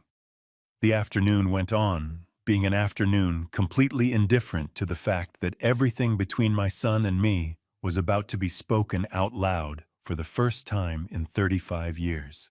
"You have no idea," Ethan said, his voice low and vibrating with something barely contained underneath, "what you have just walked into." I said, "I am starting to understand." His eyes dropped to the canvas bag on my shoulder. Something moved across his face, not quite recognition, not quite fear. The instinct of a man who has built an elaborate structure and has just heard a sound from inside the foundation. "Come with me," he said. "Not a request." He moved toward the corridor. I followed not because he told me to, but because I was not finished with this day. The glass door closed behind us. The music faded to a murmur. The corridor was cool and plain and quiet in the way that spaces between important rooms always are. Just the two of us. No audience. No one to perform for. Ethan turned to face me. And now that the crowd was gone, the control began to slip, small fractures appearing along lines that had been under pressure for too long. "How much does Richard know?" His voice was stripped of everything except urgency. "What did you tell him?" "I didn't tell him anything," I said. "He already knew. He has known for longer than you realize." Something flinched behind his eyes. "The documents are with his attorneys." I watched his jaw tighten until the muscle in his cheek jumped. The sealed envelope, the fraud evidence from 2010, everything in that wooden box all accounted for now. His chest heaved once, a sharp breath pulled in like a man surfacing from underwater. He pressed the back of his wrist against his mouth. His eyes went bright and desperate and hard all at once. "You don't understand what any of this cost me," he said, his voice cracking. "The debt, the years, the things I had to do just to stay in the room with people who started 10 steps ahead of me." "I understand debt," I said quietly. "I paid your college tuition in 12 monthly installments. I have been building from nothing my entire life." He made a sound, not quite a laugh, not quite a sob, something that broke apart halfway between the two and came out raw and jagged. "That is not the same," he said, fierce and low. "Watching you get talked down to by every dispatcher who had a bad day. Watching you eat lunch in the cab because you couldn't afford the diner. I swore I would never be that. Never give anyone that kind of power over me. So you took that power from me instead," I said. The words landed. I watched them land. Denial rose first across his face, then collapsed, then something underneath honest, in the way only the things we never intend to admit are honest. "Every year I looked at you," he said, his voice finding the rhythm of something rehearsed inside his own mind for a long time, waiting for a room to say it in. "I saw the ceiling, the absolute limit of what I was allowed to become if I stayed connected to you. A route, a thermos, a parking space outside a loading dock." His voice cracked and he pushed straight through it. "I needed to be more than that. And the only way to get there was to cut the ceiling out entirely." "You cut me out," I said. "Not the ceiling, me." "Yes," he said, straight without flinching. "I did." My chest ached with a pain so old it barely registered anymore. Something closer to weather. Something you carry because there is no putting it down. "The night on Route 77, I said. You saw that vehicle go off the road before I did. The air in the corridor changed. His face cycled through 3 expressions in 2 seconds, denial appearing first, then dissolving, then the wreckage of a man who has been carrying a specific weight for 15 years and has just heard the person in front of him name it precisely. I panicked, he said. His voice had gone very quiet. I was 20 years old, and I panicked. You recognized the vehicle, I said. Not a question. His chin dropped slightly. I had seen that SUV 2 weeks before. A finance conference in Austin. Richard Hayes had arrived in that exact vehicle. I knew whose car it was. He forced himself to look back up at me. And I knew what it would mean if my name got attached to that scene. A college intern, a wrecked vehicle belonging to one of the most powerful men in Texas, a dark road, no clear explanation. A long pause. I thought about my internship, everything I had worked for. I chose my future over his life. I have known what that makes me every single day since. Why didn't you tell me? My voice came out rougher than intended, not with anger, with something older and heavier. Because telling you meant admitting it was something I could never take back, he said. And because he stopped, started again. Because you went back in the rain and you stayed with him. You gave him your jacket. You talked to him for 20 minutes to keep him conscious. His voice dropped until I could barely hear it. And I sat in that cab and watched you through the windshield, and I hated myself so completely that I got out and walked away. I could not sit there one more second, looking at who you were compared to who I was.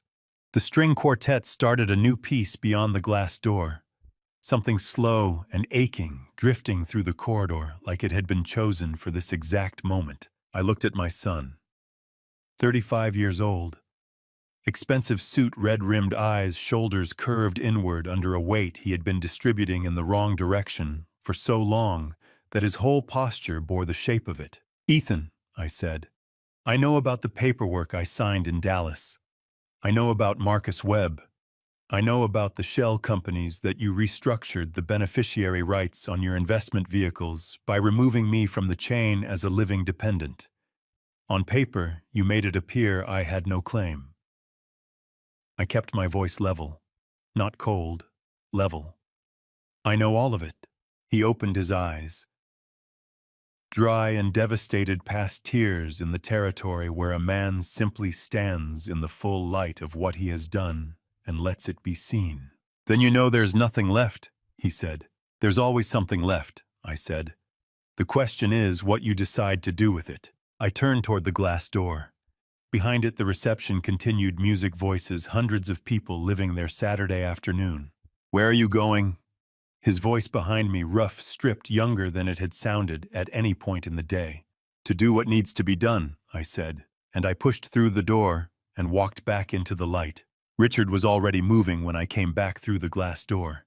He met me at the terrace edge and spoke quietly enough that only I could hear. Are you all right? No, I said, but I'm standing. He nodded once, the nod of a man who has survived enough hard days to recognize someone else in the middle of one. Then stand next to me, he said.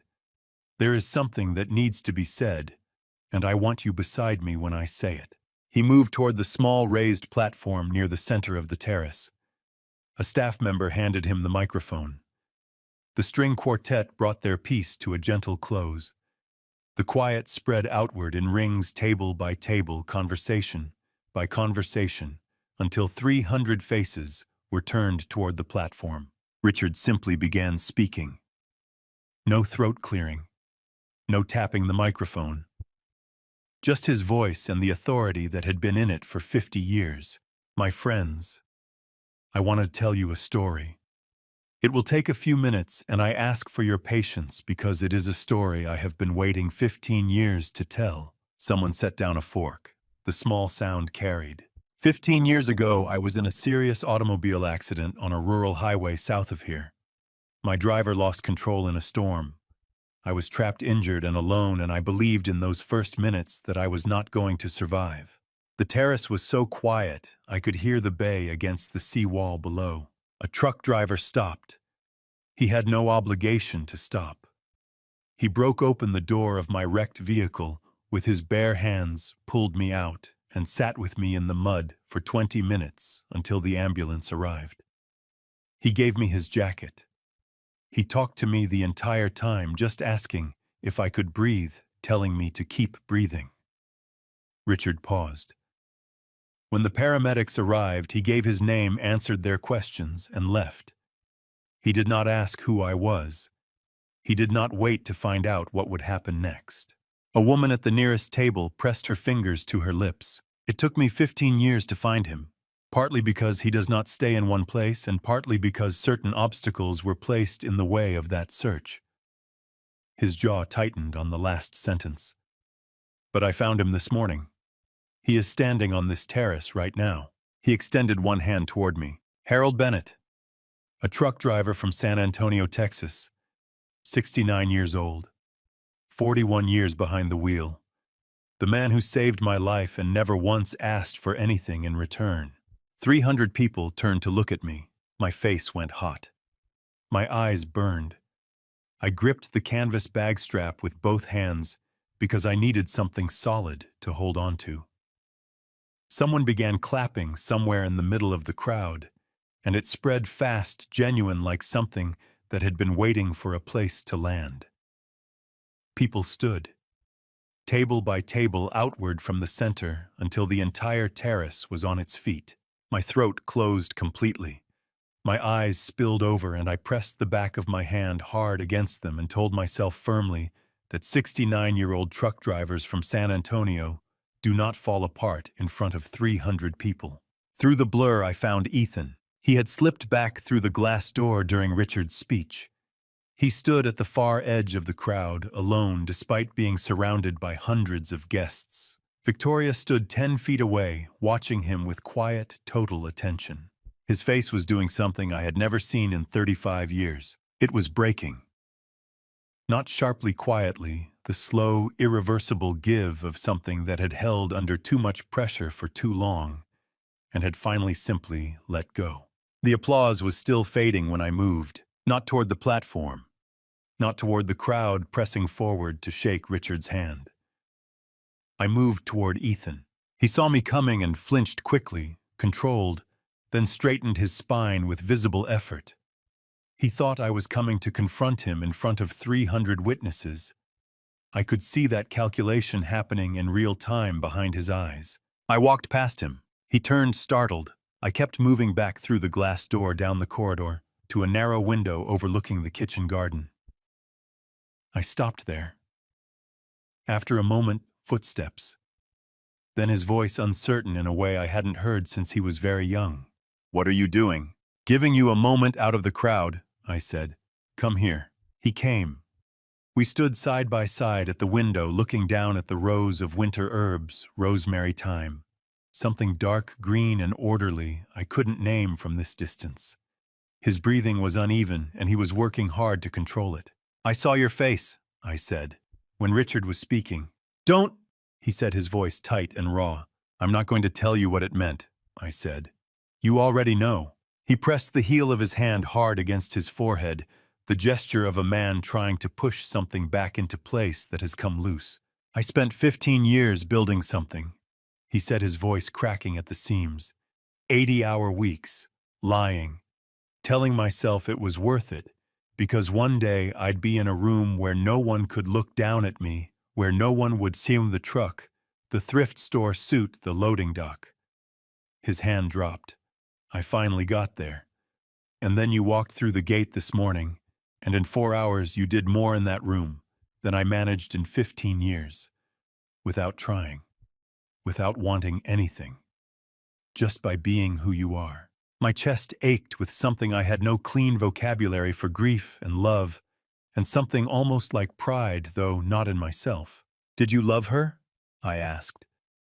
"Victoria, does any part of what you feel for her have nothing to do with her father's money?" He turned back to the window. His jaw worked. His hands opened and closed once at his sides. "Yes," he said finally. In the beginning it was strategy, I won't pretend otherwise. But somewhere in the last year it stopped being strategy and became something I don't have a clean word for. That's what it feels like, I said quietly, messy and without a clean word. He made a sound short and broken that might have been a laugh in different circumstances. I put my hand on his shoulder. He went rigid, not pulling away, just unprepared for warmth after a long, cold stretch. I'm going to speak to Richard, I said. Dad. Not to make things worse for you, I said. To do what a father does. I found Richard near the platform. He read my face immediately and excused himself from the surrounding guests with practiced ease. We stepped to the terrace railing. The bay stretched below us, gray-blue, vast, indifferent, and beautiful. My son made choices that were wrong, I said. My voice came out steadier than I expected. He made them deliberately and over a long time, and he knew exactly what he was doing. I cannot defend those choices. I held his gaze. But I am his father. And a father answers for his children, not to shift the blame, but to say I was there. Whatever he became happened on my watch. I am sorry, Richard. Truly sorry for what he did to your company and your family. Richard studied me for a long moment. His expression deepened, something surface level resolving into something with more dimension. In 50 years of business, he said slowly, exactly 3 people have apologized to me and meant it. A pause. You are the 4th. He was running from you. Richard continued, looking at the bay. Which is the saddest kind of running there is, because you are clearly not something worth running from. Something cracked open in my chest, wide and sudden, and I pressed my knuckles hard against my mouth until the wave passed. My shoulders shook once. Then I pulled myself back together. When I turned around, Ethan was standing in the terrace doorway. He had followed me. He had watched the whole thing. His face was the face of a man feeling something faster than he could protect himself from it. Victoria appeared beside him. She looked at his face. Then she reached over and took his hand. He did not pull away. Richard saw it. He looked at me, something in his expression that was quieter and more durable than a smile. I think, he said, we have a wedding to decide about. Richard's words stayed with me as I found the garden path behind the main building. The kitchen garden was larger than it looked from above, long rows of rosemary and winter sage raised beds, still holding dark, leafy greens against the November chill, and a stone bench at the far end facing the bay. The water was gray-silver. A pelican drifted above the shoreline, barely moving its wings. I sat. My legs needed it. 69 years old, and this had been the longest day I could remember, longer than the 36-hour Chicago run in the ice storm of 2017, longer than the night I drove home alone at 4 in the morning after leaving Margaret at the hospital for the last time. I pressed both palms flat on the cold stone and breathed. Behind me, through the glass walls of the estate, the reception hummed on music voices, life continuing, the way it always does while real things are being decided in gardens and corridors. Then footsteps. 2 sets. Victoria's voice steady and direct. Ethan. Not a question. A direction. I know. His voice rough at the edges. My father is giving you a choice, she said. Sign a full disclosure agreement. Surrender any financial claim connected to this marriage, and walk away, no legal action, clean separation. Or face everything, the fraud, the document manipulation, Marcus, and accept whatever consequences my father's attorneys determine. A beat. But first, your father is in that garden. Go talk to him. Not to apologize, you don't get credit for that yet. Just talk. Then come back and tell me what you're choosing. Ethan's footsteps moved toward me. He came around the rosemary row and stopped when he saw me. His jacket was over his arm, the expensive black wool hanging loose, and without it, he looked younger, less armored, more like someone's son. He sat beside me, close enough to share the bench, not close enough to touch. A breeze came off the bay, cool and salt-edged, moving through the rosemary, and releasing the smell of it sharp and clean, the kind of smell that carries entire years inside it. I remember the truck, Ethan said quietly. The diesel smell, that terrible pine air freshener off the mirror. Something turned over in my chest. Your mother gave me that first Christmas after we married, I said. I kept replacing it every time it wore out. Wow. I used to hate that smell. His voice frayed at the edges. I'd give a lot to smell it right now. My throat tightened. I looked at the water. I don't know how to fix this, he said. Any of it. You start with today, I said. One decision that isn't about what benefits you. Then tomorrow, another one. He turned to me, eyes red and raw and completely without strategy. Are you still my father? The question reached somewhere so deep I needed a full breath before answering. Ethan, I have been your father since before you could hold your own head up. That has never once been conditional. He broke quietly, the way men break when they have held something too long. I put my arm around him the way I had not done since he was 12, sitting on his bedroom floor after his mother's funeral. He did not pull away. When his breathing steadied, he looked out at the bay. I'm going to stay, he said, and face it. All right, I said. One word. That was all it needed. Richard called me back to his office at 4 o'clock. The afternoon had gone golden by then, that particular Texas November light that comes in low and amber and makes everything look like it has been preserved in something warm. Through the office window, the kitchen garden threw long shadows across the lawn. Richard had a legal pad on the desk, handwritten notes in the margins. The sealed envelope now opened its contents, photographed and cataloged by his legal team, sat in a clear document sleeve beside it. Sit down, Harold, he said. I sat. Ethan has agreed to full disclosure, Richard said. My attorneys will spend the next several months working through the fraud interference claim and the document manipulation involving your signature. He will cooperate fully. He looked at his notes. In the interim, before any formal legal resolution, I am requiring him to work at the Hayes Energy Distribution Center on the north side of Houston. Ground-level operations, receiving inventory logistics coordination. He looked up. It happens to be the facility your route serviced for 6 years. I held his gaze. You want him to see it, I said. What the work actually looks like. I want him to feel it, Richard said. In his hands, every morning. I nodded slowly. It was a harder sentence than firing him. It was the right one. Richard pushed a single sheet of paper across the desk toward me. I looked at it, a consulting agreement, my name printed at the top, a compensation figure in the middle that made my eyes go briefly unfocused. I want you as an independent advisor to our logistics division, Richard said. Not because you know the oil business, because you know how goods move, how people move, and how to tell when something is being done wrong. He folded his hands. And because I trust your judgment in a way I do not trust many people's. I looked at the paper for a long moment. Then I pushed it back gently. I'll think about it, I said. Richard laughed. A full, real, delighted laugh that filled the office. That is exactly what I expected you to say. He stood and shook my hand, both of his, around one of mine, the same as the first time. And I understood now that this was simply how he shook hands with people who mattered to him. I walked back to my truck as the sun was dropping toward the horizon. The canvas bag was lighter without the wooden box. I had left it with Richard, who wanted to keep it. I understood that too. The faded red truck sat where I had left it that morning, patient and unchanged, looking exactly wrong among the Cadillacs and Range Rovers. I climbed in. I picked up Margaret's thermos from the cup holder, empty, now long cold, and held it in both hands for a moment. Well, Margaret, I said quietly.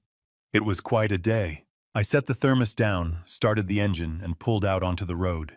The highway opened up ahead of me, long and flat and honest, the way Texas roads always are, stretching west into a sky that had gone the color of copper and rose. I rolled the window down.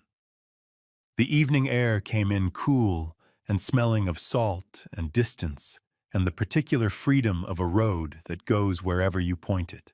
I did not know what December would bring. I did not know what Ethan would choose when the 6 months were up, or whether Victoria's patience would outlast his learning curve, or whether I would sign Richard's paper, or keep driving my roots the way I had for 41 years. What I knew was this: I had driven 600 miles that morning to see my son get married. I had been told I was an embarrassment. I had been handed an envelope of cash and told to disappear. And somehow, by the time the sun went down, I was the one driving home with something I had not had when I left. Not money, not a title, not recognition, just the particular peace of a man who did the right thing on a long day when it would have been much easier not to. Margaret always said that was the only kind of peace worth having. She was right about most things. I have told you the whole of it now, every mile of that road. If I were a wiser man, I might have seen it coming, the distance that grows when you let silence do the work that honesty should do. I waited too long to show up. I told myself I was being respectful of his space, his life, his choices. But the truth is simpler and harder than that. I was afraid of being turned away. And by waiting, I nearly lost the chance entirely. So here is what I want to say to you, from one ordinary person to another. Don't do what I did. Don't let the years of quiet pile up until they become a wall. Don't wait for a crisis to say the things that should be said on a Tuesday over the phone. The people you love need to hear it before life forces the conversation. I believe God puts certain moments in front of us, not because we deserve them, but because we need them. That morning at the gate was one of mine. Painful as it was, I would not trade it. It cracked something open that needed to be cracked. I am 69 years old. I have driven enough roads to know that the longest distance between two people is never the miles. It is the words left unspoken and the pride that keeps them that way. These are the family stories that don't make the news, but shape everything. The grandpa stories nobody films, but everybody carries. The quiet family stories of ordinary men doing the only thing they know, showing up. The grandpa stories told at kitchen tables, in truck cabs, on garden benches. The grandpa stories that outlast everything else. If this story reached something in you, leave a word in the comments. Share it with someone who needs to hear it today. And if you'd like to walk more roads like this, subscribe and stay with us. Thank you for staying until the very end. It means more than you know. And a final word, some stories ahead contain fictional elements crafted purely for reflection and meaning. If that's not the journey you're looking for, no hard feelings at all. Step away and find what speaks to you best. But if you're staying, we promise to make it worth your time.